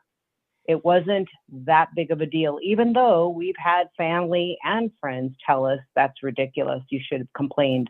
That is not something that you should have to look at. So I was dumbfounded and completely shocked when I found out about the letter that was sent to Jim and Rita. That just to me is it's a waste of people's time, energy, and money. And that was very, very disturbing to me, because no one should basically complain about a shed that is 1.5 feet view from their backyard when they have 3 ginormous antennas. And I did send Daniel a picture of the antennas and my view. And Daniel, please feel free to share that. So that was just honestly shocking to me. You know, you can't be complaining about something when you have something on the roof that is very hideous and no one wants to look at. And I can assure you that the neighbors on the cul-de-sac that they live in, Albert, I think it's Albertson or Alberta Court, would agree in that respect. But, you know, it's just not worth the complaining. And we haven't had any problems with them either, except for the antenna. And again, I didn't want to complain. Thank you for your comments. Appreciate it. Commissioner Harrow, you have your hand up, sir. Yeah, I'd just like to comment on the neighbor that's opposing the hobby shop. And her concern of privacy, to me, is invalid. I don't see any windows. Commissioner Harrow, Yes. Give me just a split second. Xander, do we need to close public comment? It would be appropriate to wait until the end of public comment to start providing Deliberation. opinions. Commissioner Harrow, hold your thought just a split second. Are there any other members of the public? No. Commissioner Harrow, is your question intended to be directed to the neighbor opposing this project? No, I don't have any question, just a comment. Okay, so we'll close public comment first. Commissioner Biagini? I move I'd to like close. to make a motion to close public comment. Go ahead, Lance. I know you're going to second it. Commissioner Lance Okay, I'll got it second first, it. actually, so you can second it. Okay, I'll second it. Excuse me, Chair, we need to have a rebuttal opportunity before you close the public comment. Got it. Okay, thank you. And this is why we need Xander here. This is an opportunity, Jim, for you to make your rebuttal. No, I thank you. I appreciate the opportunity. I think I've said everything I want to say about what I'm looking for and why this location is the right place. I'm going to take the high road here. Let me just do it that, and there's nothing to say. Okay, thank you, Jim. Appreciate. Now, You already have a motion on the table. You can simply vote on it. we have a motion and a second to close public comment. Just a moment. Thank you. Can I say call the question? Do it. Call the question. The question has been called. The motion is to close public hearing. Commissioner Bhatnagar, Yes. Commissioner Biagini, Yes. Chair Chirukuru, Yes. Commissioner Hero, Yes. Commissioner Wang, Yes. Commissioner Buza, Yes. Commissioner Salame. Yes. Thank you. The motion passes. Thank you to members of public. Commissioner Harrow, now to continue your thought. Yeah, as I was saying, I understand that there's a setback issue with the hobby shop. I get that. However, I don't feel it's encroaching on anybody's privacy. There's no windows facing that direction. There's no way somebody could look out of that hobby shop into the neighbor's yard. And in my opinion, that is not a violation of somebody else's privacy. Yes, they can see the pitched roof from their side of the fence line. I get that, but it's not excessive. And I'm tending to sympathize with the applicant on this one. Thank you. Thank you, Commissioner Harrow. Commissioner Biagini? Hi, I'd like to echo what Commissioner Harrow said. I absolutely understand the issue of setbacks. And in general, I don't like making variances on them. But in this particular case, I'm trying to think of what the homeowner could have done differently. I'm not sure everybody, hey, I'm going to put a little shed in my backyard. Oh, I have to call the permit center at City Hall and here's their number. I'm not sure everybody thinks that. And I think he did, considering that there had been another shed there and a hot tub and so many in the neighborhood, maybe not all 42 or however many lettered spots he had designated. There were significant number of others that had encroached upon the setback space. I mean, I feel for the homeowner on this one because Daniel, unless you correct me on this, it seems to me that the only issue we're talking about is the setback. There's no other health and safety. And, this isn't like it's in the old quad where there's different, I mean, it's kind of an unusual plot size, but I don't see any other prevailing problems, especially when I hear about how the power line is underground. It's simply because somebody called code and there's a setback issue. But when I look at it in totality, there's no windows overlooking the neighbor's yard. We're talking 1.5 feet, maybe 2 feet. I, don't think children really care that they would see that wall space that's there. I hate to see a neighborhood end up in some sort of personality kerfuffle over all this, but I have to say my sense at this point, unless somebody can convince me differently, is that I think we should grant the variance. This guy did everything that he could possibly do, and I don't see it impinging on the neighbor's right to privacy. Yes, I know the neighbor has ugly antennas, but I think at this point now we're starting to maybe get into picking the fly stuff out of the pepper, and that's not a reason for me to feel one way or another. So those are my comments. Thank you. Thank you, Commissioner Biagini. Commissioner Bhatnagar? Yes, thank you, Chair. This case feels like an analogy might be a traffic ticket. Yeah.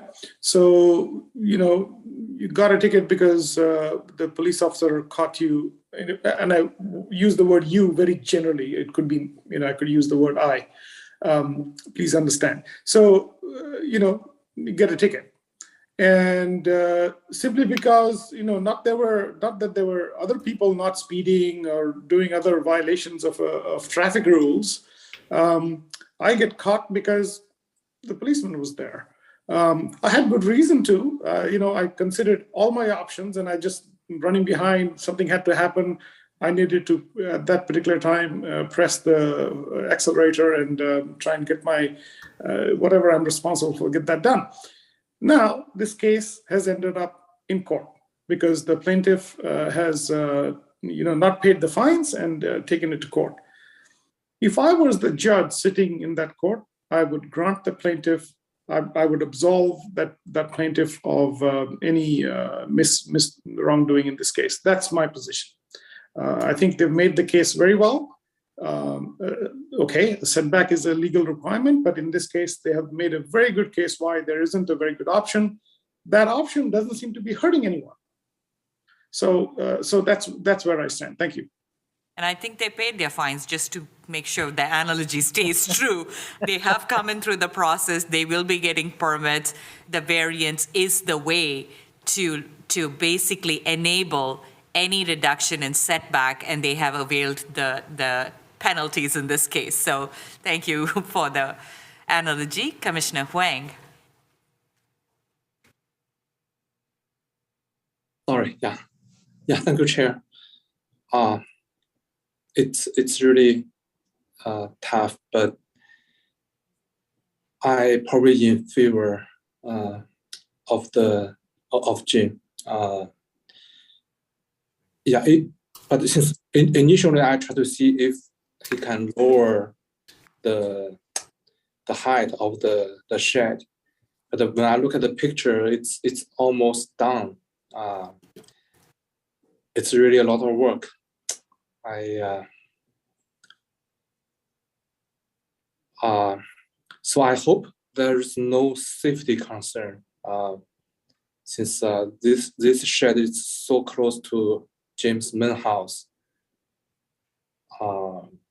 If fire department say it's okay, I'm in favor of support this shed, the variance. Thank you. Thank you, Commissioner Wang. Commissioner Harrow. After that.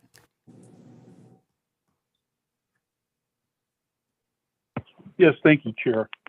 I'd also like to piggyback on what I initially said about impinging on their privacy, and that is the neighbor's complaint of the hammering and the noise from the construction at 8 o'clock at night. Once your hobby shed is up and running, I understand that it's small craft hobby type stuff, and you're not going to have air compressors and jackhammers running. I get that. However, we need to be cognizant of their right to not be disturbed.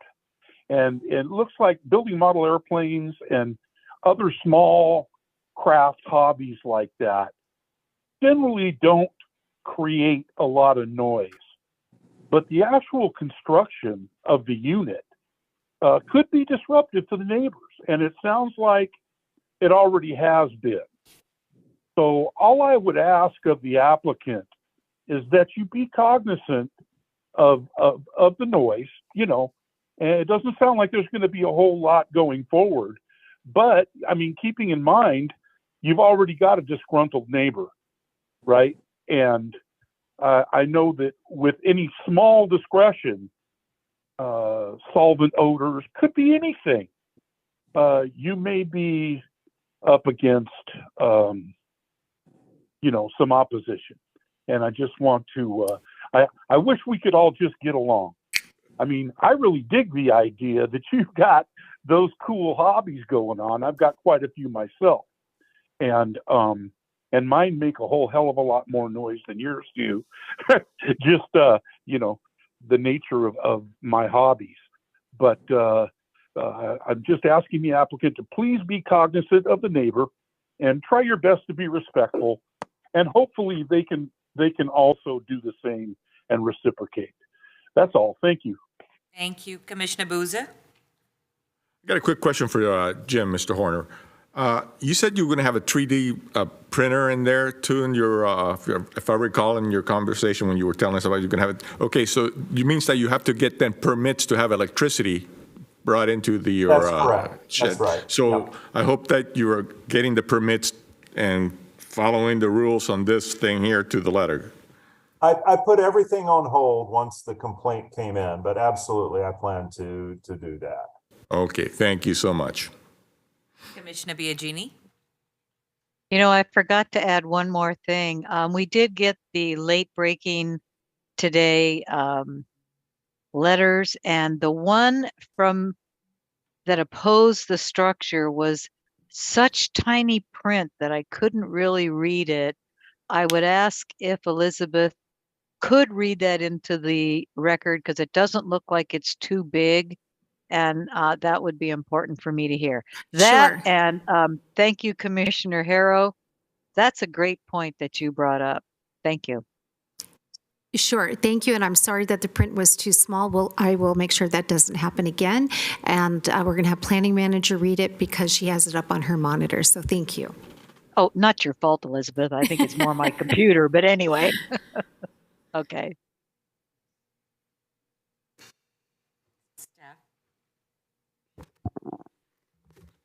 Somebody reading it? Yes. Yeah. 1 second, please. Okay. We have to pull it up. Just give us a moment, please. No The problem. screen doesn't want to scroll. And I recognize that sometimes things come in at the last minute. We all wish they wouldn't, but it happens. I understand it. The point is that everybody gets their fair hearing and fair say at the commission meeting. And that's what I'm looking for in getting this letter read. Sure. So the letter reads, Dear Sirs and Madam, our names are Anna Catherine and M. Lon.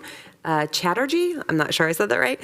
And we own the property directly behind Mr. Horner's plot. We're requesting to deny Mr. Horner's variance request for the following reasons. As the owner of the larger plots in the subdivision, Mr. Horner has many options to place his shed without the need for a variance. The code is there for a reason, so there's not any necessity for a variance. Possible sites where Mr. Horner could place his shed without a variance would be along the side of his house, in his apparently unused carport. Mr. Horner could put a fence right behind his carport and place the shed behind that fence. As one of the larger lots, Mr. Horner has a spacious backyard where he could place his shed anywhere without a variance and code restriction. The site where Mr. Horner started building his fence is less than a half a foot from our shared fence.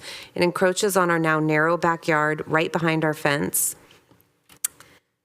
Our family was very shocked when we heard construction noise followed by the erection of Mr. Horner's shed on the fence line. As the shed is placed directly under the power lines, we're concerned about access, especially in light of recent needed repairs. It furthermore could become a fire hazard given the fairly close proximity to his house and my house. Thank you, staff. Isn't this from the neighbor who just gave the same? It is the same. Yeah. It could be from her husband. Okay. We've spoken to a few of the neighbors who wholeheartedly agree that there's no need for a variance. Their names can be supplied if required. In conclusion, please do not provide an unnecessary variance to Mr. Horner, as the shed will fit easily elsewhere in his yard. Thank you. That concludes. That was the neighbor we heard as well. Just wanted to make sure. Any other comments from commissioners before I close with my comments? Thank you again, staff, for bringing this. It is a lot of due diligence. Thank you, neighbor, for letting us know. It is your right and your ability democratically to bring forward violations. It is the way we enforce and we enable appropriate safety and good neighborhoods. So thank you for bringing it. In that same vein, the applicant has applied for the variance, and from the records that I've seen on the approvals by the building permit department, the fire department, the electrical requiring permits to make sure there is no hazard or no stone unturned. There are no known easements in this area, and the height and aesthetics and visibility are nominal. I won't say completely discounted, are nominal. I think I agree with the rest of commission that we allowed this variance to go forward and approved. This should not be like, oh, we have 500 other people in this neighborhood, let's call on all of them. I do agree with Commissioner Harrow. 68 square feet is practically a cubicle size. But to the owner, which was one of the first reasons I asked, please be cautious of sound, late night lighting, late night, any other gatherings in this space. It is an annoyance. So we look forward to good neighbors and good neighborhoods because of that. So I'll close with that ending comments that I am also in favor, and we'll move for a motion. I'm open to the motion. And Madam Chair, may I just add, if it is the pleasure of the commission to approve this variance tonight, thank you. You took the words out of my mouth. It is a quasi-judicial decision. You're required to make 4 different findings in order to approve a variance. And I would ask for your help in crafting those findings.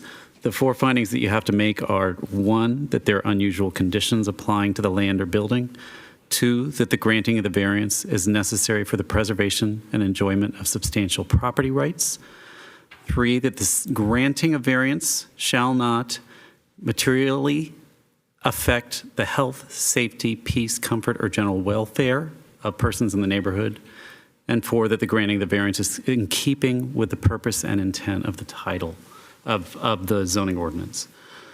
So I could propose I could tell you what I heard from the discussion you've already had. The applicant spoke about the fact that other possible locations on his site would have blocked his windows in the existing house or would have prevented the use of his carport. So the granting of the variance would be necessary for the preservation and enjoyment of his substantial property rights given the shape and configuration of the lot. It limits his options for installation of the storage shed given those concerns. Unusual conditions applying to the land or building. The project site is trapezoidal in shape, and the placement of the existing house and landscaping on the trapezoidal lot, combined with the limitations he described before, limit the available viable locations for a storage shed. As for not adversely affecting the health, safety, peace, comfort, or general welfare, the neighborhood is filled with similar structures, and this site has been occupied by a shed in that exact location in prior years with apparently no adverse effects. And that the granting of the variance is in keeping with the purpose and intent of the title. The zoning ordinance recognizes that practical difficulties may result from strict application of the code, and in that situation, justify the imposition of a variance. Do you have any additional ideas to throw in at those findings, or did those 4 findings meet with your approval? Perfectly well, Can I repeat that again? Sounds good. And just to make sure that the building permit and the fire life safety code requirements have been reviewed and will be met by the conditions of approval. Right, and if I could just clarify procedurally what's about to happen. If you approve the variance, I guess we can just memorialize these findings in the minutes. We don't have to bring it back for a reso. The most conservative thing to do would be bring it back with a reso on December 7th. Can we approve your writing the reso as part of the record? About 10 years ago, we used to just put findings into the minutes. Technically, it's legally allowed, but it's a lot cleaner to put everything into a reso. My recommendation is you vote on the variance tonight, and then on December 7th, we will bring back a resolution reflecting what I've just described, and we'll have an item on consent calendar just to vote on whether the resolution accurately reflects the action that you took tonight. There will be no additional public comment since the public hearing is closed. The only consequence is that that means the appeal period will not begin until December 7th. So any person disappointed with the outcome of this decision will not have an opportunity to appeal this decision until December 7th. And this decision won't be final until December 7th. But if that agrees with the commission, I'm assuming how you're going to vote here, which is a bad idea. But, but if that sounds like a reasonable course of action, we'll bring back a resolution if that's how the vote goes down. Thank you to the city attorney for guiding us. The general. Through the chair. Commissioner Harrow, you have questions? Sorry. Yeah, I just have a suggestion for Xander. Maybe some additional language on the one resolution that would pose a financial hardship to the applicant, that he's unable to alter his current landscaping to move the shed to another location. There's plenty of room on the property. It's just that he's invested a substantial amount of money in his current landscaping, which would be a huge deterrent from moving the shed to another location on that lot. Thank you for that. Yes, one thing that our variance ordinance does allow is for you to consider the existing, not only the land, but also the improvements that are on the land. So that's an important point, Commissioner Hero. I'll be sure to throw that in as well. Thank you. I have a question, Xander. And I don't know if this is going to make things a lot more clumsy, complicated. If I were to make a motion to approve the variance, basically the recommendation, except instead of deny, say approve, and then write in all those findings tonight, or is that going to be rather complex? You know, approve the variance because A, there's unusual conditions related to the trapezoidal size of the lot. that the granting is necessary for preservation and enjoyment of the property rights of the petitioner to continue with his hobby, that the granting of the variance doesn't materially affect adversely the health and safety piece, et cetera, because it's there's quite a few similars in the neighborhood, and that particular space had already been occupied by a shed that no one complained, and that there are practical difficulties in the code that granting the variances in keeping with the purpose and intent. Is that kind of getting a little too convoluted, and that's why you're suggesting a resolution? A resolution is the best way to memorialize the findings of the commission. And anytime there's a dispute on an item, I'd like it to have a clear as record as possible so that the persons who may be disappointed in the ruling understand the exact basis for which it was made. And then there's a clean record upon which they can appeal if that's their desire. Gotcha. My preference would be to bring back the reso. Thank you. Then I'm ready to make a motion, Madam Chair. Hold on, Commissioner Lands literally has his hand up. I literally have my hand up. Sorry, go Lance. Question to staff and to legal. Does the action tonight possibly become a precedent for any other future similar situation? Because we cannot, I don't think in good conscience, make this a blatant decision for all other situations. This is a decision for this situation. Are we being careful not to make this a precedent? Thank you, Commissioner. That's a good question. Actually, under California land use law, every property is considered unique. You could have two rectangular lots that are right next to each other, but the fact that they're separate lots means that you could reach one conclusion about one lot and a different conclusion about another lot. It basically doesn't matter as long as you're not basing your decision on some, impermissible criteria like, race or religion or something like that. You can reach different conclusions for lots that are very similar. So it won't set a precedent. Yeah, there's just so many other examples in the neighborhood. We don't want each and every one of them to be brought up as an individual issue that has to be handled in exactly the same way with thousands of dollars of city time and energy devoted to that one decision. Thank you for that. Yeah, can you put that in the resolution too, just so that again, we're very clear? No, I think he's already said that it's California law. It's not a blanket decision one way or the other. All right. Thank you, Commissioner Lands, for that additional clarification. Very thoughtful. Any other comments? Commissioner Biagini, your hand is up. Do you have any? No, just the motion. Okay, it's all yours. Go for it. All right, I would like to make a motion to approve the variance to the rear accessory building setback and the accessory building setback from the main building in order to allow a 68 square foot hobby hut. Okay, now here's where, Xander, you can help me, comma. How do I want to say, and we're going to bring a resolution forward on December 6th?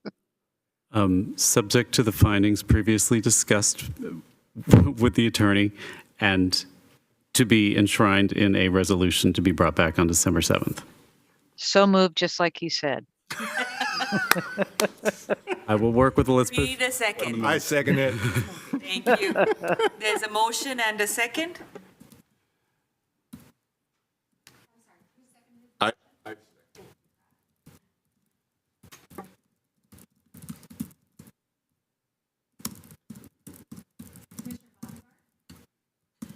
Sorry, Elizabeth.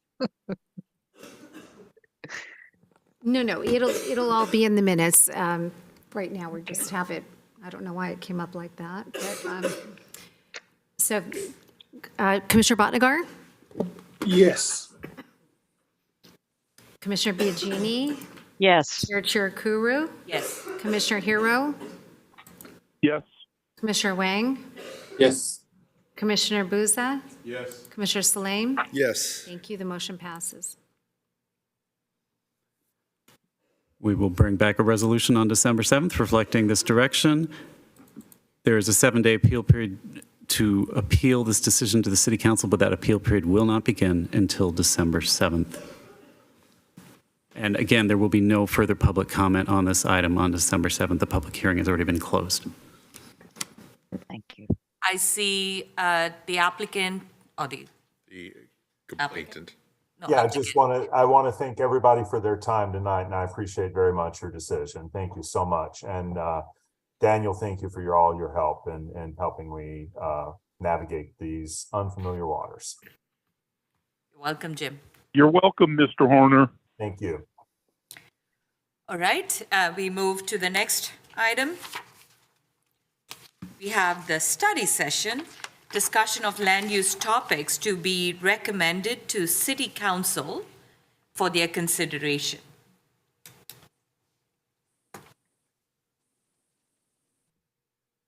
Staff is leading. Should we take a Oh, break? okay. Before we move to go to the topic, there is an intent to go have a 5-minute break. Okay, we will take 5 minutes and come back at 8:05. Thank you. Thank you. Thank you.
We are live.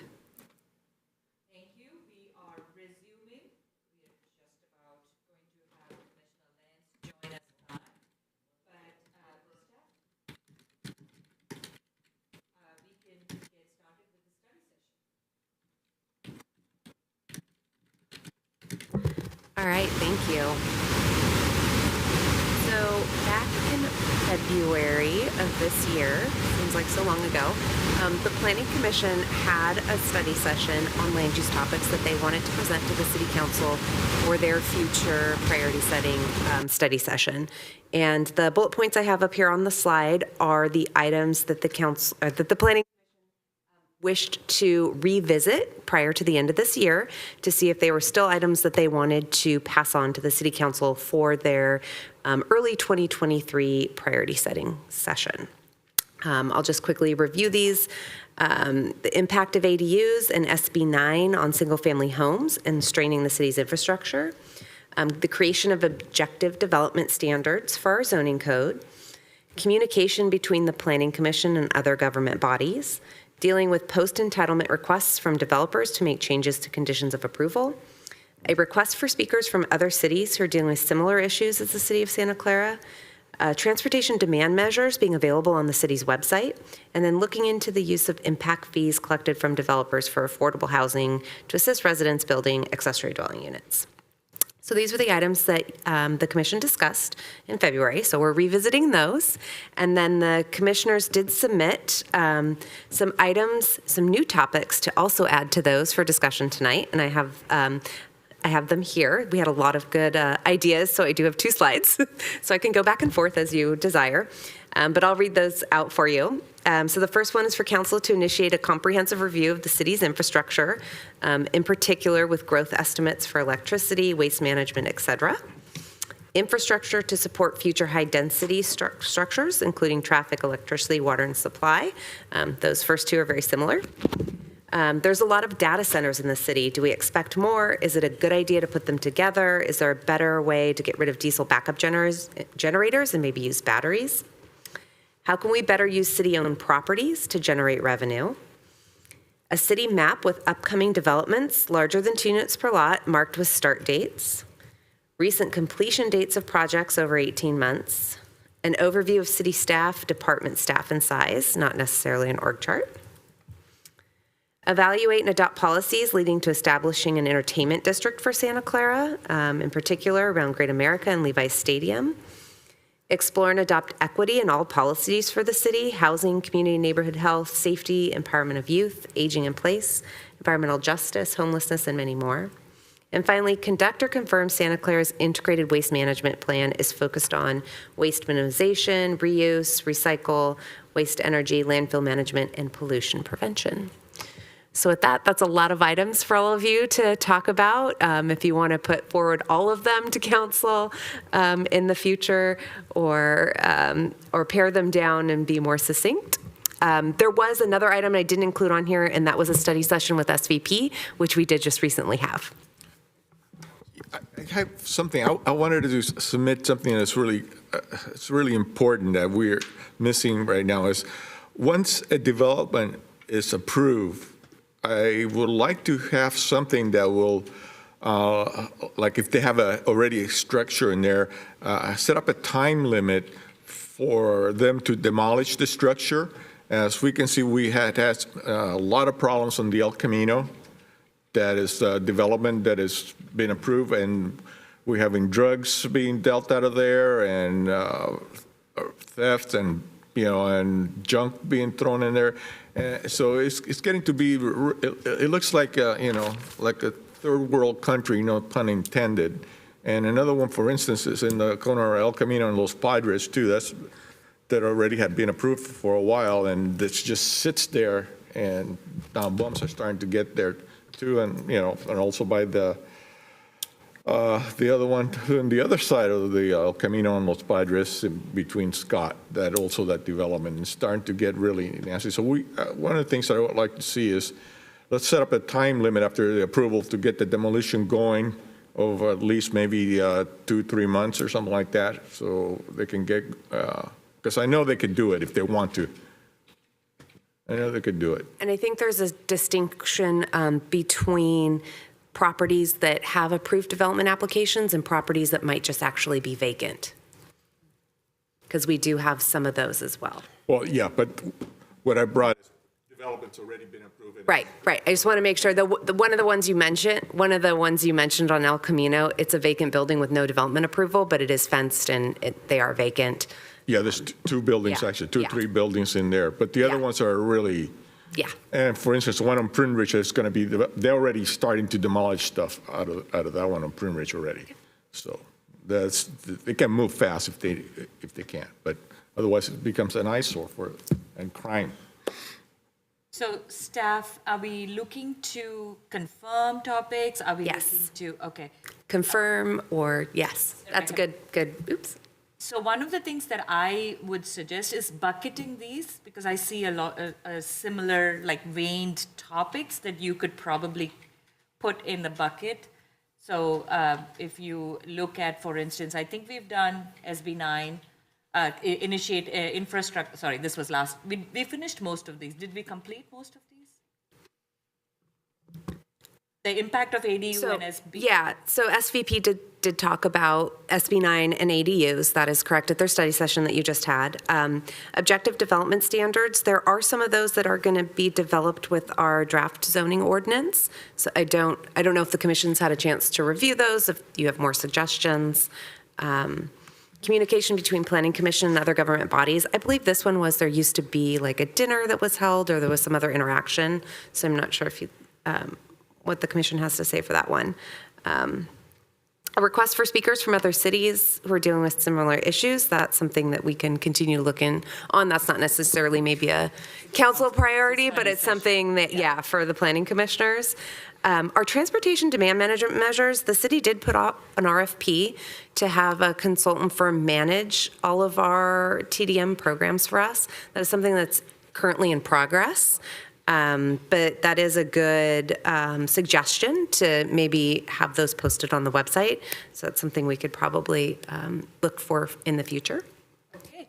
And I see Commissioner Biagini's hand. So the topics that are, my thought is that topics that are similar, like if you are talking about city growth, infrastructure, utilities, and then you just, bucket it so that it's easier for city council to not read 15 topics. Yeah. But topics that are generally in the same vein, what are growth and what are, but I'll give my comments on my topics. Nancy, go ahead, Commissioner Biagini. Hi there. I just wanted to talk a little bit about one of my concerns, dealt with the third bullet, communication between Planning Commission and other government bodies. It's something that bothered me back when I was even on Historic Landmark Commission, whereby I started wondering, is the planning department, not necessarily the commission, right? When somebody comes in and says, hey, I want to do XYZ to my property, and it happens to be in the old quad, and we have had turnover in the planning department, and the planning department then just checks off boxes, right? Have they done X, Y, and Z without the considered concern about the historic landmark, about the ordinance that we have, about the fact that this particular address may in fact be a historical property, what that means in terms of our registry list and the like. That's one of the things I was thinking about when I was bringing up this idea of planning commission and other government bodies, that there is some overlap. Maybe that includes planning commission and planning department as well as HLC, but I'm sure it's not unique just to those two commissions in that department. That somehow I don't want to end up like, I'm going to be careful here, a close by neighboring city where I keep hearing that the right hand doesn't know what the left hand's doing, and it creates a lot of problems when folks are coming in looking for permits. Well, Department X said yes, and Department Y said no, and why aren't you guys together on this? And that's one of the reasons why, if that's helpful, Leslie, on what I'm talking about when I think of communication between Planning Commission, other governmental bodies, up to and including other commissions. Whether that takes place in the form of a commission, every commission gets together for dinner, but I'm not sure it's just related to intra-commission as much as it's inter-commission and departments. So thank you. Thank you, Commissioner Biagini. Commissioner Hero? Yeah, my concern is with the very last bullet point on this page.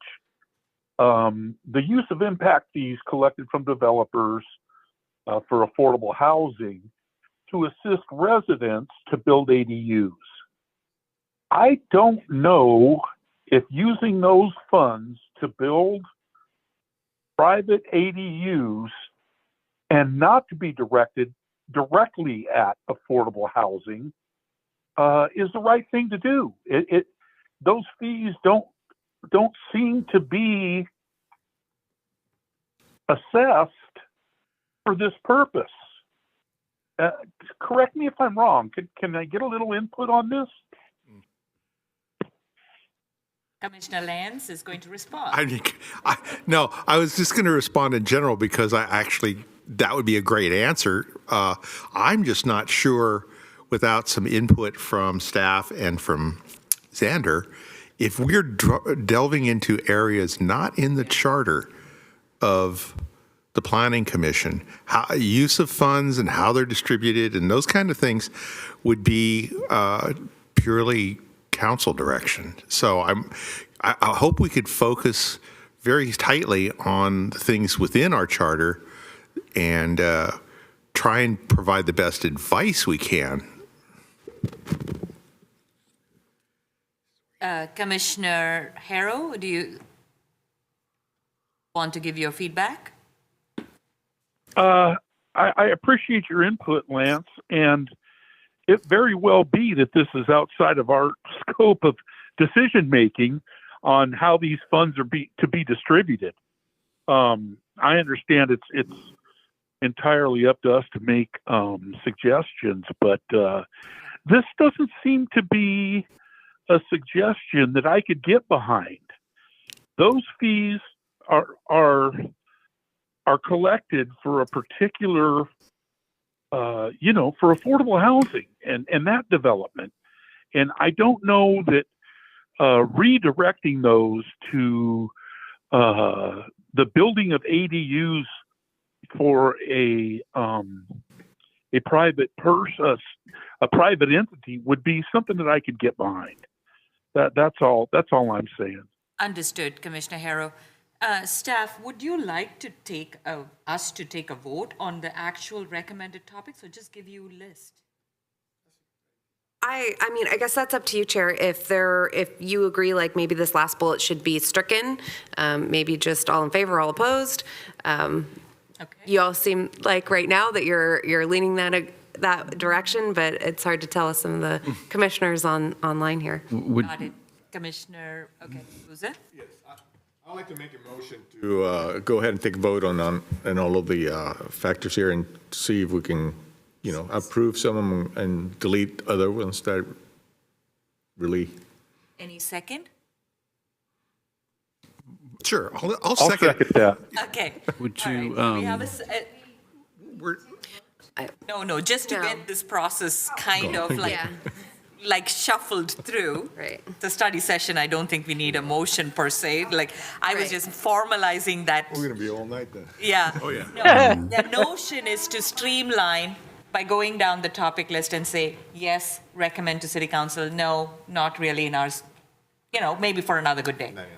Okay. Chair, would you like me to respond briefly to Commissioner Harrow's and Salim's questions? So, is it within the purview of the Planning Commission?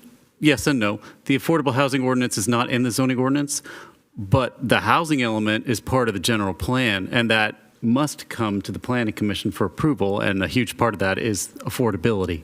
I don't know offhand whether or not this would be a valid use of our affordable housing inclusionary fees that we collect, but I suspect the thinking behind this idea was ADUs, by definition, are small, therefore will rent for less, so it is likely that they would rent to people who are below AMI. So it is very possible that this would qualify as a valid use of affordable housing funds. But it would go into our housing element. That would need HCD approval. We'd have to look at whether or not it makes sense and whether or not they sign off on it, because we need HCD certification for that thing.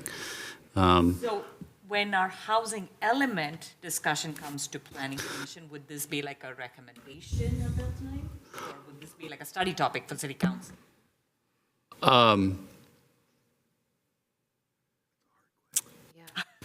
Probably both. It's just that the housing element, the thing is, suddenly we're up against a wall. It's coming to you on December 21st. Oh, wow.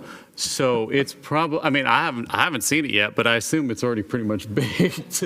So probably both. Hopefully we can include it in the housing element, but it may also need further discussion beyond that if it's not immediately included. I would just like to make a quick point on this. You'd be subsidizing a private entity, because if you build an ADU, the city's giving me money to have a business. And that doesn't make any sense at all. And the developers already are building affordable housing because the mandate is certain amount of units have to be affordable. So it's like dipping on it twice and then giving me money as a homeowner to build an ADU so I can go into business and rent it out. Doesn't make any sense at all. You're arguing policy, which is wonderful. I'm only here to answer legal questions. I won't argue policy. Chair, I will say, I do recall this was a commissioner who's no longer on the commission when this came up. Yes. And I do recall she had some specific ideas that it would have to be affordable with the ADU, just putting that out there. So, Commissioner Lance? Since we're tearing away at this issue, in my research and also at the planning commissioner training, one of the things they discussed is that ADUs, in order to be affordable enough to build, do not rent at less than market value, because the payback time and the loan costs are so substantial. They are renting it at the same price as equivalent apartments, which are considerably above affordable currently. So it's a dangerous idea to think money would be applied to building ADUs in the objective of bringing down price. Instead, it's probably propagating it. So, If that's true, then I seriously doubt legally we could use our low mod funds for this purpose. Okay. I think we have some momentum going on our topics. Let's go. Impact of ADUs and SB 9 on single families, training the city infrastructure specific. I think we talked about this. Do you want to go to the next slide? Yeah. So let's These are a new topic. deliberate on these topics as moving forward to city council. So initiating a comprehensive review of infrastructure, in particular the growth estimates for electricity demand, waste management, et cetera, for the foreseeable future. I had a similar recommendation in mind as well, but I'm open to. It seems to me those first two bullets, can somebody tell me what the difference is? Because it kind of seems to me it's the same thing. Staff alluded to it when they were bringing it up. So technically, yes, they are somewhat, can be as one bundle topic. Just look at the city infrastructure with growth in mind. Yeah, I'll just comment that I think that second bullet item is absolutely brilliant and inspired, and whoever submitted it really knows what they were suggesting. Why do I have a feeling I know who did? Yeah, but they're correct. The first two really do combine. I don't know who submitted the first, but they do combine. I love you, lads. So for what it's worth, Only on planning Commissioner commission, Lance, Santa Clara. sorry, Chair, I was just saying, Commissioner Lance asked who put in the first one, so I did. Good. And glad to be on the same page with you, at least on this one. Yeah. All right, sounds like a plan. So we can combine the two. The general topic would be review of city infrastructure with growth in mind for all utilities. Okay. Yeah. One down, two down. We have a lot of data centers. I think I know where this came from. Do we expect more? Is it a good idea to put them together close by? Is there a better way to get rid of diesel? Oh, not mine. Diesel backup generators and use batteries, electrical redundancy. And also the noise pollution potential. That'd be the only thing I'd add to that one. I would highly look forward to an actual, research-based, understanding our resources, understanding our land use, thoughtful engagement. So on our city's data center utilization, a lot of corporations avail of our data centers, both across the nation, and it's all because of our loving SVP. So. Yep. Let's take this as a city recommendation, is my suggestion. I'm open to. I'm kind of wondering about the next bullet. Okay. I mean, hold that thought. Let's go with. You're saying, are they related? No. Okay. No, different subject. Okay. So do we have a general interest to recommend this to City Council? Yes. Data center as a policy and against all infrastructure? Yes. Thank you. Now, go ahead, Commissioner Biagini. City-owned properties to generate revenue. I don't want to, I don't know how else to say this nicely. I don't want to get into a argument over things that have been argued very recently. So I'm not sure. I mean, I guess it's always a discussion. What are the city-owned properties? How can we generate revenue out of them? I'm just a little concerned that could get a little, I'm not even sure the words I want to use. Okay, we got your a little ugly. They're sensitive, agreed. I'm actually on the other side of the coin here. I think one of our recent properties related is a city-owned property that we are ground leasing to Related. We are going to generate revenue. Ideally, I would like to see city-owned properties now being used to solve homelessness. So I have a different notion of how we use city-owned properties. So I, as I said, my sentiment in generating revenue versus what is necessary as a city, as a public entity to support as the safety net is something that is on my mind. But I am open to the deliberation of how do we use city-owned properties? Maybe it's just a better way of stating that. I think it's to generate revenue is what, I don't know.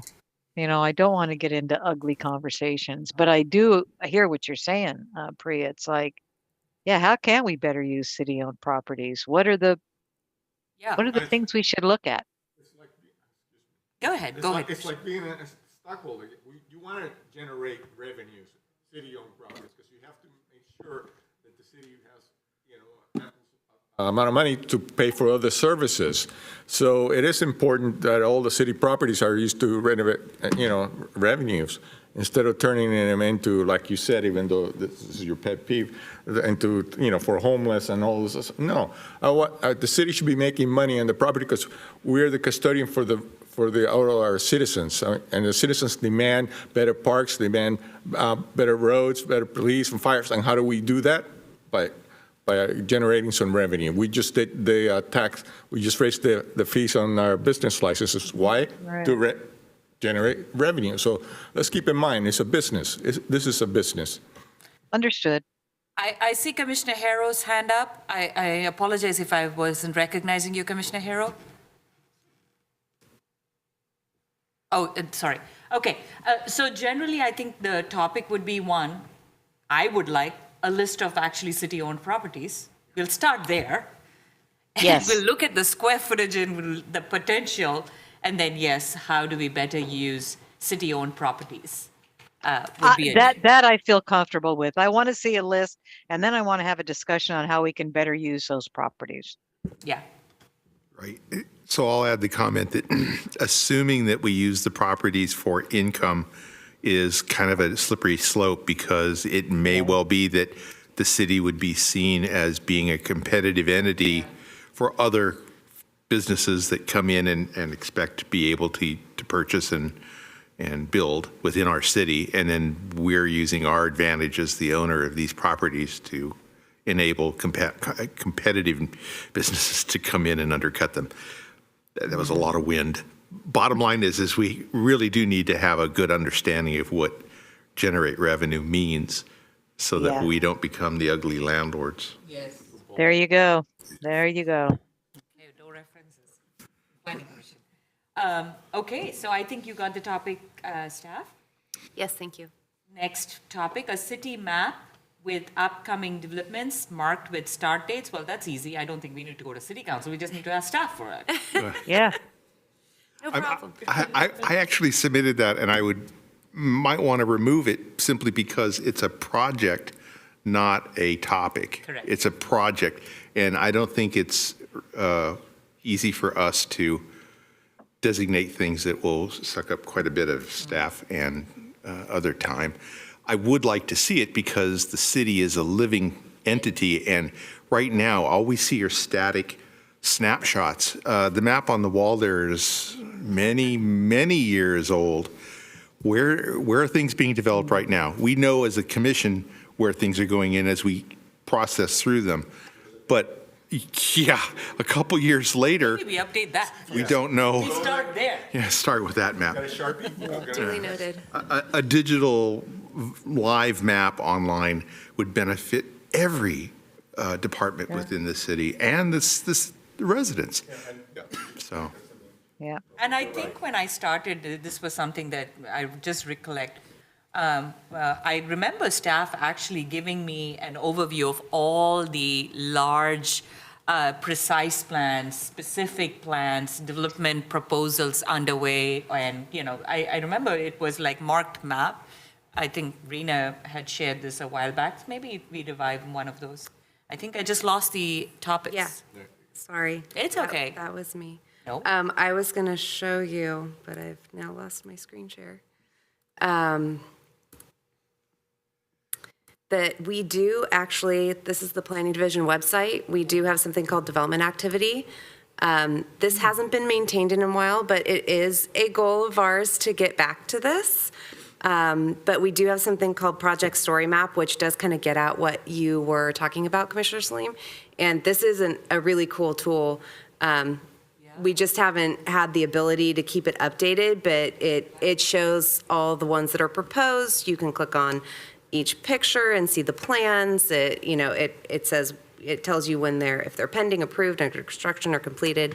So yeah, it definitely is on our to-do list to get this back up and up to date. But I use it myself. That's a wonderful resource, and I have gone recently as well. So thank you for bringing making back this That was a tool up spoiler to date because is a great that's where I started to bring it more up to date and to add dates, actual dates. Yeah. Yeah. Okay. We will take that as just under advisement to staff. Yeah.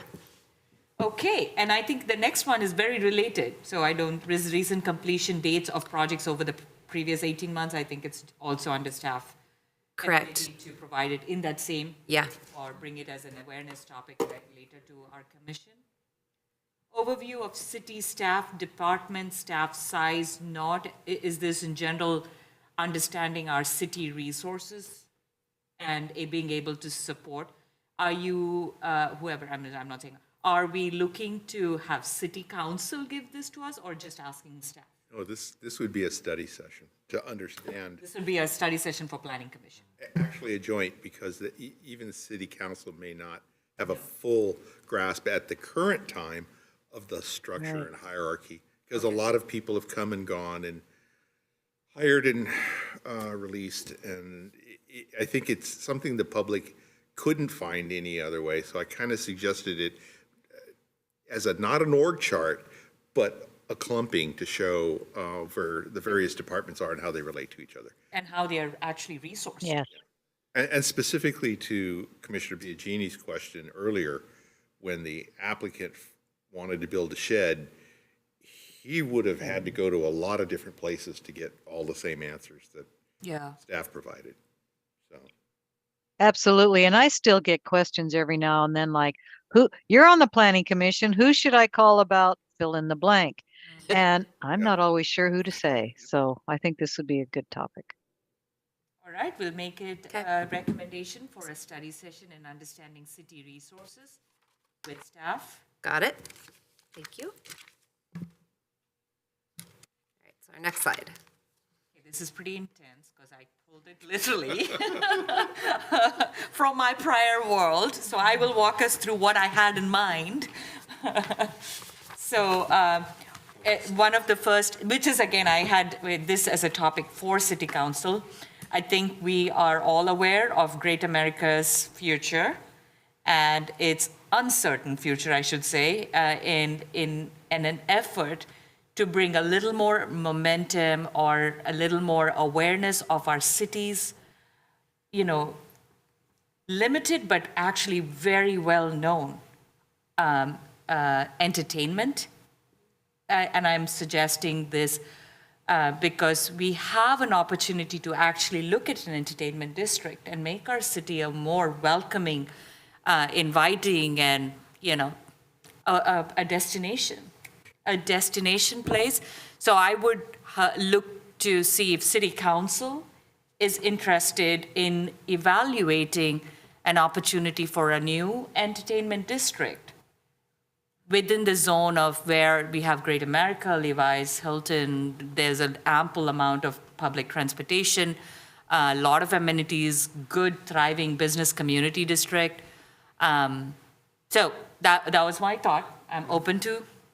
That's, well, actually what you just said, that's where that whole development is meant to be. Related is coming right there. Yeah, it is supposed to be coming in there. So that's where it is. So Yeah, but I it's don't think coming. we've- I don't know how soon we'll be coming, but it's coming. Yeah, Related is a private / quasi-public project, but I'm thinking more of a zone that looks at it, that makes it, I would say, less, that would make it a little more deliberate effort in how we are looking at our properties, dispositions. I'm being very PC here. So could you are. Could you clarify? Are you looking for different regulations for this district? Yeah. Lessening of, I don't know, some sort of regulation that may be a barrier? Okay. It is to enable the opportunity for this to be an entertainment district so that we don't lose it to something different, as has been already touted by the new owners. So I'm interested in making sure we are catching, or we catch this early. Great, that's helpful. Thank you. Yeah, I like that concept because I think without it, without knowing all the city-owned properties and all the rest of that stuff, it's kind of like, I don't want to see any more Great Americas going by the way of, hey, somebody bought it and they're going to build office complexes, and that we have some intent and purpose around having a placemaking, destination, entertainment district, bring people into the city. So I like that. Thank you. I like that topic. Thank you. Great America is a very, very well known. It's like, Six Flags is for LA or Disneyland is for Orange County. So, okay, enough of that. We will move that as a topic. The second one is a more land use related. This is an actual, from American Planning Association, a recommendation that across entities, it is adopted by APA, that both state, federal, state, local entities look at all policies having an explicit, intentional, assertive statement or statements on equity, and making it an open, acknowledged, topic under those policies, where we have many policies already in this, in both in general plan, but also as part of our city, where we are looking at housing, community neighborhood health, safety in the community, empowerment of our youth, aging in place, gentrification, environmental justice, homelessness, name the gamut. There's many more. This was my Thank you again for my 2 o'clock this afternoon reminder. But this is a highly encouraged land use intention that the city can easily take and adopt as an effort to progressively show that we are diverse, inclusive, and we take into high consideration equity. Absolutely agree with that one, because I think it's the kind of forward-looking we really should be doing. Thank you.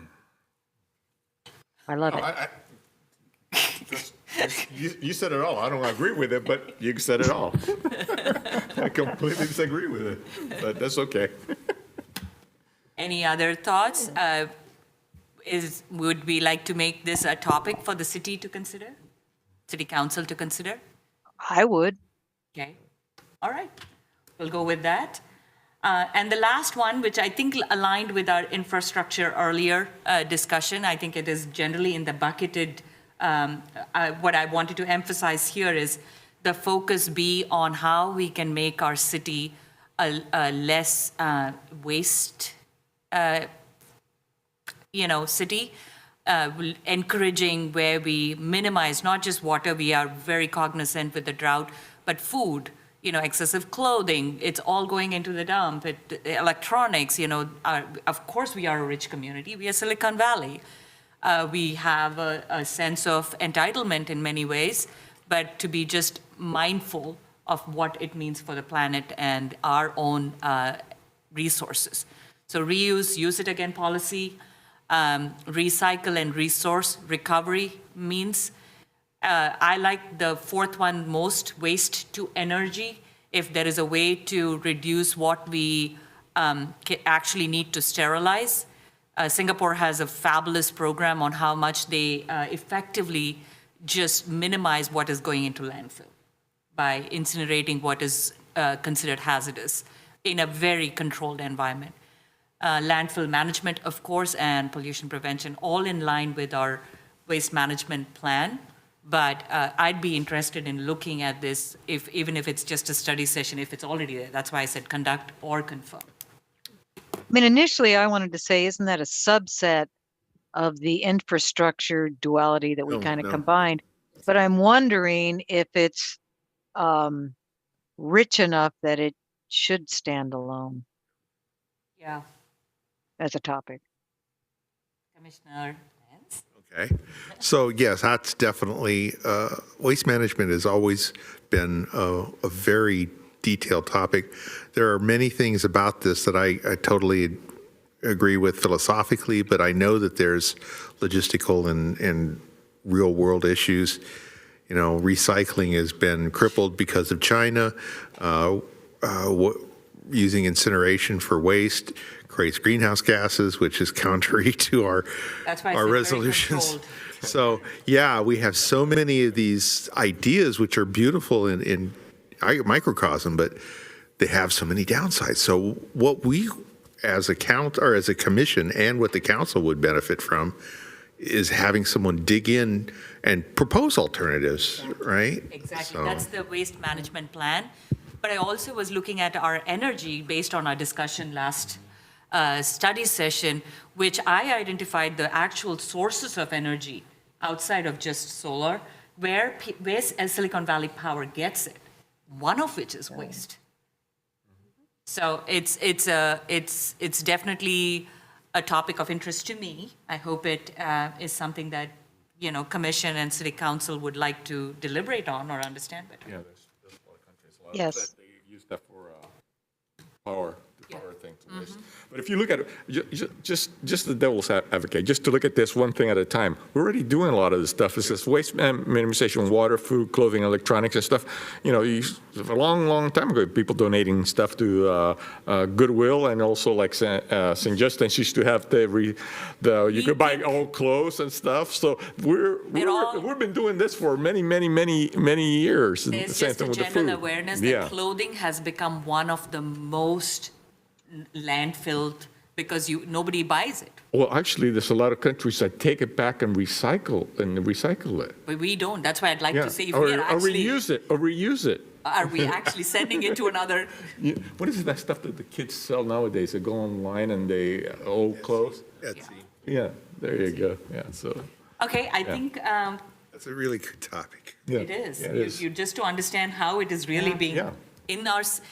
All of this I had with land use in mind, so it's all tied in because Planning Commission would be at least vested stakeholders, if not influencers, on Right. these decisions. Okay. Keep it as a topic. Keep everything. I think you have enough. I do. Thank you very much. Are there any items that anyone wanted to add that were not submitted earlier? I will call for the commissioners who we haven't heard all night. Commissioner Harrow, Commissioner Bhatnagar, Commissioner Wang.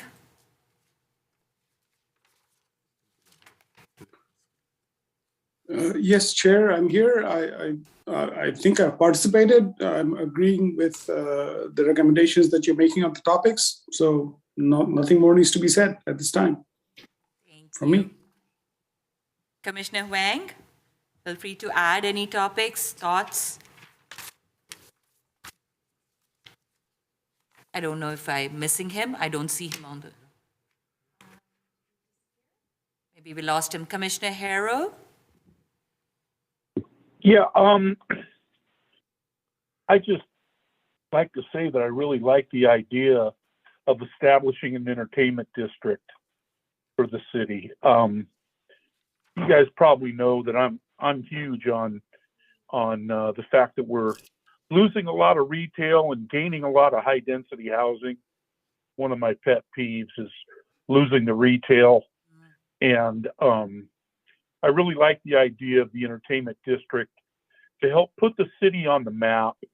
You know, Mountain View's got shoreline, and I can't see any reason why Santa Clara shouldn't develop an indoor concert venue in the city of Santa Clara, which, unlike Levi Stadium, will not disrupt the neighbors. You take the noise equation right out of it when you use an indoor venue. I can't see any reason why Santa Clara shouldn't have something like that. One other of my pet peeves is, those of you that know me personally know that I'm a big motorcycle and car enthusiast. And just a few short years back, before the development at Mervyn's Plaza, we used to have a weekly car show there on Wednesday nights that would bring out upwards of 100 classic cars once a week. And it's just a great source of clean entertainment. It wasn't sideshow activity. It wasn't hot rods and roaring engines. It was mostly retired people that enjoy showing off their hobbies. And when we lost Mervyn's Plaza to the new development, and not to mention the gentleman that was the head of the car show passed away, Santa Clara lost a lot with that. Yep. People would come from neighboring cities once a week to attend a really cool car rally here in Santa Clara. We had zero problems like in the 80s and 90s of cruising El Camino with all the crime and disruption and vandalism. We had none of that. None of that. It was just clean fun. We lost that. And I've actually looked into attempting to bring that back in a different location. I spoke with some of the council members about it. They felt it was a great idea.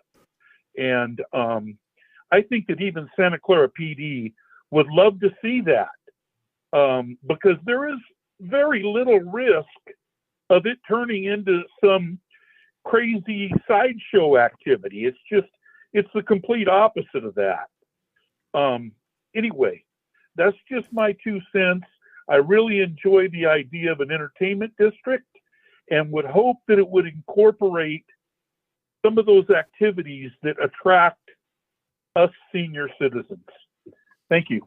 Thank you, For what it's Commissioner worth, Harold, okay. oh, Go ahead, Nancy. through the chair, Yes. for what it's worth, Ricky, I absolutely hear your idea about an indoor center. And from what I understand, that's actually something that's a big topic being discussed and worked through by the Reclaim Our Downtown folks.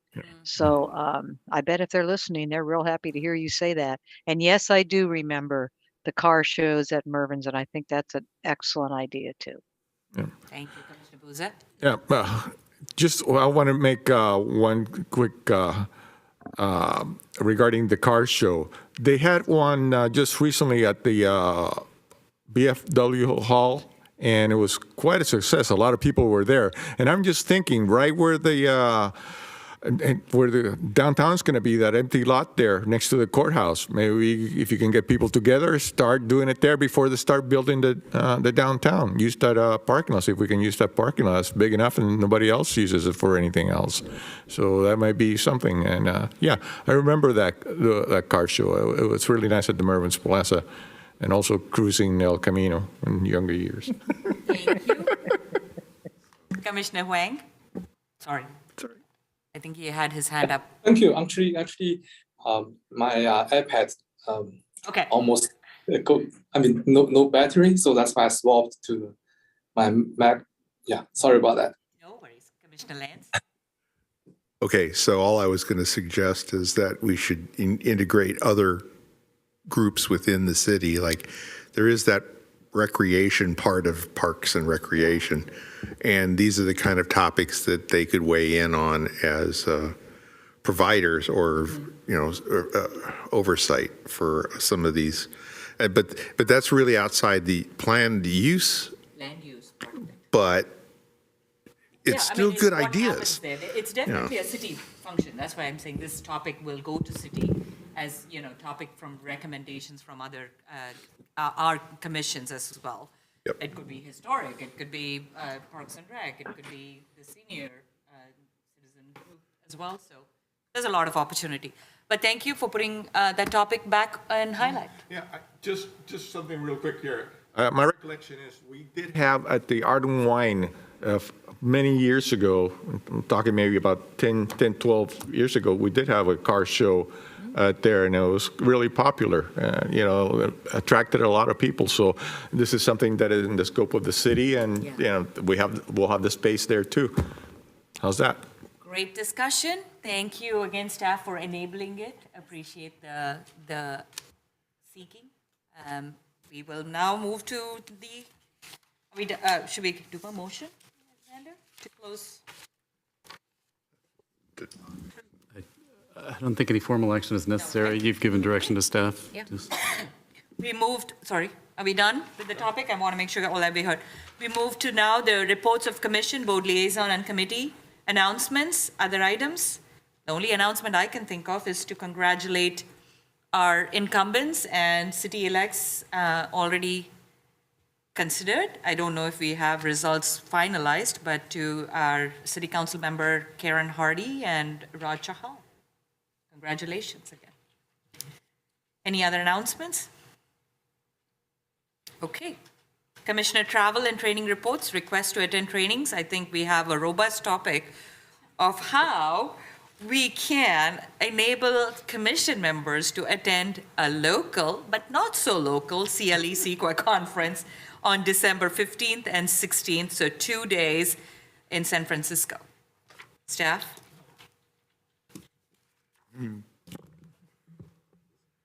Anybody want to start that one? There's a policy. If you want to give us an overview. I think staff has this. Hold on, I didn't have it highlighted. So the city does have a few travel policies for travel. And one of the policies does say that there is a distance of 50 miles that you would need to exceed in order to stay overnight. However, if you read farther down, there is an exception to that policy that you can request that the city manager provide you that exception to stay overnight. So there is a process should you wish to request an exception to that 50-mile limit or minimum, not limit, 50-mile minimum. And thank you for bringing it in light. The caveat again on that specific clause is that it has to be from a point A to a point B with the minimum distance being taken into consideration. Correct. And could staff explain what travel time means versus on section F? Because one of the considerations that we had in allowing us to stay overnight is the travel time. So I'm not clear what that policy revealed, but.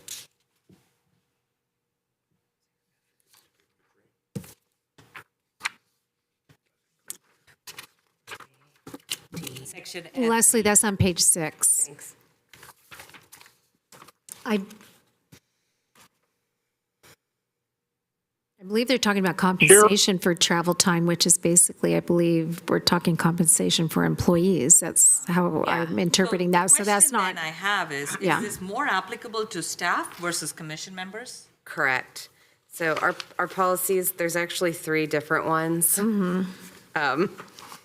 Guidelines for commissioners, there's an official travel policy for elected officials, and then there's the city manager's travel policy.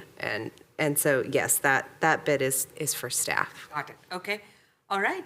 Commission members. Point of clarification. Yeah. Go ahead, Commissioner Harrow. Was that 15, 1-5, or 50? 50. 50. 50. Okay. Yeah. Commissioner Biagini. Hi, I just wanted to mention that I think there does need to be a serious relook at the policies, especially as it relates to commissions and our ability to get further education on our duties. And the reason I say that is there's miles and there's time. I don't think there's a terrible heck of a lot of national conferences that are going to want to be held in Campbell, for example, or maybe even Salinas. Most of them are going to be San Francisco, maybe Berkeley, UC Berkeley, Oakland, that type of thing. And that's where you can get into some serious commute issues. The miles are one thing, but the time to get there is a whole nother. And I think there needs to be a serious look. It might be a joint kind of session of actually traveling during commute times to make a decision that says this many miles or this much time during these commute hours result in a need to, I don't know, have an exception or need to be seriously considered when evaluating whether or not there should be a stay overnight lodging or a compensation of that sort. That's just my comments. Thank you. Thank you, Commissioner Biagini. Commissioner Lance. Yeah, I hate to muddy it even further, but it's not just travel time, it's also start time for conferences. Because the expectation is that you could travel that far if the conference was 10 o'clock in the morning or afternoon or something. This is not an imposition, but a start time of 8 a.m. with a 2-hour or an hour and a half travel time implies a much more invasive on your personal life travel plan. Yeah, you're basically getting up at 6 a.m. in order to travel to the conference, whereas if you are there, your travel time is down the elevator. So. Yeah, and I think that should be built into the policy. What are the normal commute times in the Bay Area? Because just like you said, Lance, if I got to start in San Francisco at noon, that's a whole lot easier to get into than if I have to start at 8 a.m. because that means I'm leaving my house maybe at 5:30. And if I want to take public transportation, could be even longer. So, yeah. And also to highlight, commissioners are required to attend trainings. It's not that we are, we're doing this for the city. the conferences that we are eligible to attend align with the city's goals. Commissioners volunteer their time, effort, and now we are also expected to shell even more. Seems a little unreasonable. We are doing this to help the city. I seriously think that there should be a relook at the policy. Today's concern, though, is with the CEQA conference coming up. We only have, before the policy becomes whatever, with our recommendations changed, we have an opportunity here to request for the exception. I think the city will be able to consider our current comments and determine whether we are eligible to avail that exception. So there are two recommendations I would suggest for this commission. One, should we avail the exception clause and ask staff to approach the city auditor for an exception? City manager. City manager, thank you. Is that a nod? Yes, Yes. Okay. especially since we have money in the budget, so it's not like we're looking at a budget buster. Got it. Thank you. So we'll make that almost a motion in this case because we are going to look at budgets. And then the second is if the city does approve the exception, how many commissioners would like to attend? Commissioner Saleem, Commissioner Biagini, Commissioner Booza. I am making sure I'm not missing any hands here. Okay, we have 3 commissioners interested. What about yourself? I would be interested. Will I be quorum issues? Not for training. Not for training. Not for training. Yeah, there's no quorum. Then I will nominate myself. That's also during the holiday season, so I imagine traffic and parking is going to be exceptionally dense. Yep. And if we have an opportunity to carpool and reduce TDM and be responsible commission members, please feel free to coordinate. Absolutely. I've always wanted to ride in a Tesla. All right, I think we have a volunteer, voluntold. I thought we were going to do the motorcycle. He's not driving. I'll offer you a very nice discount on the All travel right. So, Elizabeth, do you have the information you need? Well, I do. Are we making 2 motions or just one? Can we make just one to approve to expend funds as well as to request the city Exception. manager to grant an exception? Okay. And I'm assuming it's contingent. Yes. Okay, so if the first is not happening, then the second does not happen. Right. Okay. And the motion is made by? I'll make the motion. Commissioner Saleem. Okay. Seconded by, Commissioner Bhatnagar, although I saw Nancy's hand up, but we'll give Commissioner Bhatnagar. Give me just a minute.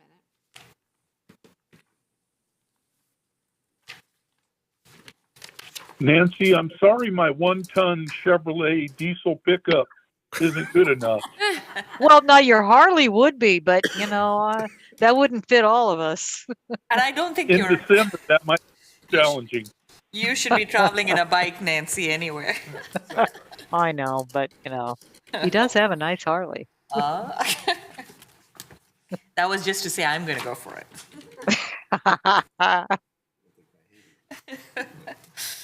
All right, while we are having our fun. I don't know why it doesn't show up on the screen, but the motion is to expend funds for the CEQA conference for 4 commissioners, Saleem, Biagini, Booza, and Chair Kuru, as well as to request an exception to the policy for accommodations, hotel accommodations. Wednesday and Thursday evening. Yes. What'd you say? Wednesday and Thursday. 2 evenings, correct. Commissioner Bhatnagar? Yes. Commissioner Biagini?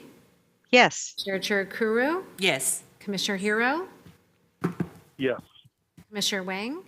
Yes. Commissioner Booza? Yes. Commissioner Saleem? You betcha. Thank you. The motion passes. All right. Thank you for that information on travel policy. Moving to the next topic, Director of Community Development Reports, Planning Commission budget updates.